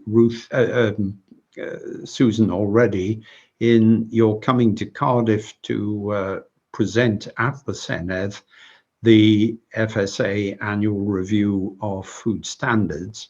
And that was an important occasion, not only because you were able to present to members of the Senedd and having the minister alongside you, but there were a number of stakeholders of various sorts who were there. It was a little bit of a special occasion, and I think that was particularly worthwhile in getting our message across to a wider group in Wales. And also we welcomed the fact that you had dinner with the Welsh Food Advisory Committee the previous evening. It gave the members of the committee a chance of putting questions to you, of hearing your views, and that was appreciated by everybody. Our meeting in July was a themed meeting on precision breeding, and that was an in-depth look at it. I reflected that in my report earlier on. And on the 26th of July, Susan, you, Nathan and I met the Welsh Minister Lynn Neagle to discuss that same topic of precision breeding. And on the 20th of October, we're going to move from our more frequent setting in Cardiff to visit North Wales, and the purpose there is going to be to look at the food scene from a particular perspective of North Wales, but to look ahead at all the various scientific developments and other changes that are lying ahead, so that we are, as it were, getting ahead of the game by looking at several aspects, including speakers from Bangor University and work that's going on between local authorities and food producers. So that will be a very interesting and useful occasion. That, I think, is my report. Great, thank you very much, Peter, and really grateful for the work you do to sort of, identify topics for your committee to think about, and just bringing them together to have those conversations. Certainly, I found when we had dinner together, it was a very genuine working dinner, as one of the committee said to me the following day. I think they were rather surprised, but it was a great opportunity really to talk in a bit more detail. So thank you for organising that. Whereas I actually feel that I've had the opportunity to visit Wales quite a bit over the last year with the annual report and the dinner, it's been harder. I've been thwarted in my efforts to get to Northern Ireland, but I hope to rectify that next year. But let me turn now to Anthony, who is obviously very new into this role, but has already chaired at least one of the NIFAC meetings, and be very interested to hear I guess some comments from Colm over the previous period and your own thoughts having just come into the group. Anthony. Thank you, Susan. And yes, it was unfortunate way things worked out. The board didn't actually get to Northern Ireland, as the NIFAC committee were quite eager to meet and have a discussion with yourselves, but we look forward to that next year. A bit like Tim and Iraq, can I just comment on the role that Colin McKenna has played in the group and just pay tribute to him. He has indeed left big shoes to fill, and we will seek to keep up the standard that he has developed. But also to Robin McNeely, who stepped down as the organiser of the Secretariat for NIFAC. She's moved on to another job, so it's all change here at the moment. Yes, I started at the start of the month, and on the 6th, we had our first NIFAC meeting. It was a meeting to discuss the board papers, and I've reflected most of the views throughout today in terms of that. It's a very interested group. They really want to be seen to make a difference, not just to put a Northern Ireland slant on things, although they are very keen to do that, obviously, but they're really keen to play into the wider FSA role and try and actually feed into the bigger picture as we go forward. So one of the things we have decided to do is our next meeting will be a themed meeting on the 10th of November, and we're going to pick up on some of the planned trips that the board would have done when they're here. So we're going to take that forward, and we're going to start looking at developing a themed plan so that we can actually feed in, not just, as I say, Northern Ireland concerns, but the wider FSA agenda, so that we can hopefully be a bit more relevant going forward. So thank you. That's all I have for today. Great, thank you very much, and really look forward to that. I think in the independent board effectiveness review, there were some comments about the role of the Welsh and the Northern Ireland Food Advisory Committee, and it will be helpful, I think, for me to pick up with both you, Anthony, and Peter in thinking about whether there's anything we want to do to try to maximise their contribution. That will come to the board for discussion, I hope, in December as part of the annual governance review. So I think that brings us to the end of the formal agenda. At the start, there were no items of any other business. Can I just check that nobody has suddenly remembered something they wanted to raise? Usually at this point we would go to members of the public who had come to observe the board meeting and ask them for their questions, but given that we're meeting online, we felt that was less practical to be able to do that, so we've only taken written questions, and as a result we're going to finish this meeting slightly early, 10 minutes early, and I'm going to close it there and give you a little bit of time back. But just to remind you that we will, our next board meeting will be on Wednesday, the 7th of December, and that one will be held in London at Church House. And details of that and how to register for people who want to register to view online, or indeed people who might want to come and attend in person, will be on the website shortly in the usual manner. So I think that's it for today. Thank you to colleagues on the board for your contributions, in particular to our new board members, including Judith. It's really great to have you on board, and we really look forward to meeting you in person around the table at the next opportunity. Massive thanks as ever to the executive team. I think that we've had some really substantive discussions today about big items, and I thought the papers were really well prepared, clear, and very helpful. And I know that board papers do not write themselves. I really recognise how much work goes into that. It's very, very helpful for the board, but I do hope it's also helpful for you in setting it all out like this. So thank you, everybody, and enjoy your lunch. Bye for now.